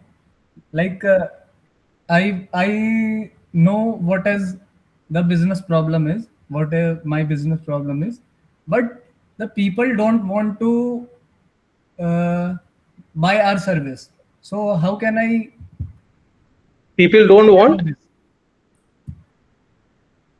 Sir, people don't want to buy our service Yeah, this is because a big problem we have actually. more competitors like Jio, Airtel, and Yes, yes, yes, they are servicing OTT platforms. correct. We don't So have OTT. this is a very big issue for the dish TV provider nowadays, right? Because of Yeah. the competition and these things. So So this this is is a something business like you need to problem. explore it. This is something you need to explore, because I've seen in some of the hotels, right? So basically, if you are connecting and you are giving some plan, or you are making some plan with respect to B2B, it is working Mhm. better. B2C, what is happening? The customers itself are purchasing subscriptions, right? Because if you are Mhm. recharging your Geo mobile, right, or you are Mhm. recharging Airtel, they are giving a subscription. You can't do anything for that. But Mhm. B2B, since they are having a big lot, that is a Mhm. potential market for a distribution provider nowadays. Mhm. Got it? Yes, yes. Okay. Shalom. Thank you. Yeah, Hemshika and Viji will take two questions now, and we can wind up the session after then. Yeah. So Viji, please go Yeah. ahead. Yes, sir. So, my name is Viji. I'm a working professional. Due to a lot of time constraints and immense work pressure, I could not do the primary route so far. So, this is the only thing left in my diploma program. So, now I'm Okay. finally thinking of taking the secondary route, sir, because I'm not Mhm. able to go the other way for sure. So, is there Fine. any reference for how a secondary problem statement needs to be chosen, or like, any No, sample no, there project? is no reference. There is no reference for this. So the Okay. problem statement identification is same. Like there is Okay. no difference between primary and secondary here. Okay, Okay. because you need to identify a business problem. Okay. But the problem, but the difference comes here. There you are identifying a business problem based on discussion with the business owner, right? Okay. But here you don't have that opportunity. So what you need to do from the data, whatever you are extracting from a source, open source, from there you need to visualize the data, and you have to find out a business problem on your own. That is only Okay. the difference, right? Okay, so we can pick anything like say retail sales data set or restaurant sales data set, Anything is anything of. fine. Anything is fine. Anything is fine. Okay. All right, sir. Thank you so much. Great. Yeah. Shikha. Amshika, you are writing a lot of messages. It will take too much time for me to read. Can you unmute yourself and just let me know? Okay. Meanwhile, those who are left with submitting the feedback form, they can just fill it. Amshika, maybe you can join the next session and let us know, because it is very difficult for me to read all the messages. Sir, I have three doubts. One, primary sector, secondary vice versa. Yeah, you can shift, but it depends. Like if you are in a primary stage, right, and in case if you are not able to go ahead due to some reason, you can raise a ticket, but you need to explain why you need to going to switch from primary to secondary, right? So at any stage, it's fine, sir. If it is an unstructured businesses, they will not be recording their day-to-day sales, and then that I have already answered. If they are not recording, then you need to create a data set for them, from them. You need to provide an Excel sheet so that they can just create a data for you. They will not be recording their, and then how should we, third problem, what BDM project isn't. Oh, for SSC, if you are not having, then you need to just check with the BS operation team, right? So I hope it is clear. Just give a thumbs up. Great. So I hope the session is useful to you all, right? And you all have enjoyed the session, and along with enjoyment, you learn a little bit, or you get a bit understanding of the project, how the project is all about. And so this is all about the BDM project. Don't worry about it, right? Because I've seen a lot of students, they are having a lot of misunderstanding about the project, right? So project is very important. You see here, recently, I think few days back, I have received some notification from a student that they gave an interview, and whole interview is centered toward BDM project. They are pretty much interested, and he was hired in a company. So it is very helpful. Like if you are a working professional as well, you can have understanding on how to analyze the data. So this is something like an independent project where you need to do everything on your own. We are guiding you at anyhow, but the efforts are yours. So in case if you are getting a new opportunity, right, so you won't be in a panic condition in that particular stage. You can have understanding how to handle a situation because you have already done a project, right? So so this is what exactly the project structure is all about. In case if you have any doubts, feel free to drop an email to either to me or to Dr. Ashwin at any period of at any time. So based on our availability, we are just replying it to each and every request. If it is basically, if we have already covered, we will just suggest you sometimes to refer the document, right? So before coming to the, before raising a ticket or before just sending us a mail, just refer the document first, because most of your issues or your problems will get addressed if you able to read the rubrics documents, right? And one thing I'll just tell you again is that don't trap in this plagiarized cases, because if you are, if you are caught in plagiarized, you will be barred for nearly 2 to 3 months or 4 months. It depends on the severity of your plagiarism, right?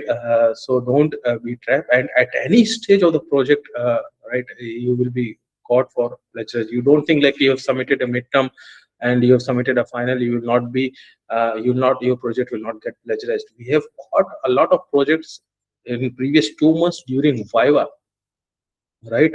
So if you are caught on a Viva stage for a plagiarized, right, then your whole 4 month effort or 2 months efforts will be gone, right? So don't uh, take some time, right, to complete a project, because if you are losing 4 months and you are investing 1 month to get a good project, that is fine, it is okay. But losing 4 months and again starting from a project from zero, stage zero, it is very difficult for you, and it is very demotivating as well, right? So just try to follow these things. Don't go in some misconduct, like plagiarize things and all, like basically we will just motivate you all to approach, if you have a time to approach from a primary approach, because you are having a good learning experience when you are going with the primary approach. But if you don't have a time, then it is fine, you can just choose the alternative. So it is basically a trade-off between grades and time. So it depends upon you how you are going to do a trade-off, right? So for every trade-off you need to pay the opportunity cost. Okay. So that's all from my side, and thank you all for this long session. Right, it is very long session, nearly a 4-hour session for you all. Right, so wish you all the best to all of you, and we'll meet in every Sunday sessions. Right, and we'll just try to address the issues you all are having. Hope you all have enjoyed the session, and finally we will just wind up the session now. So wish you all the best to all. Bye bye.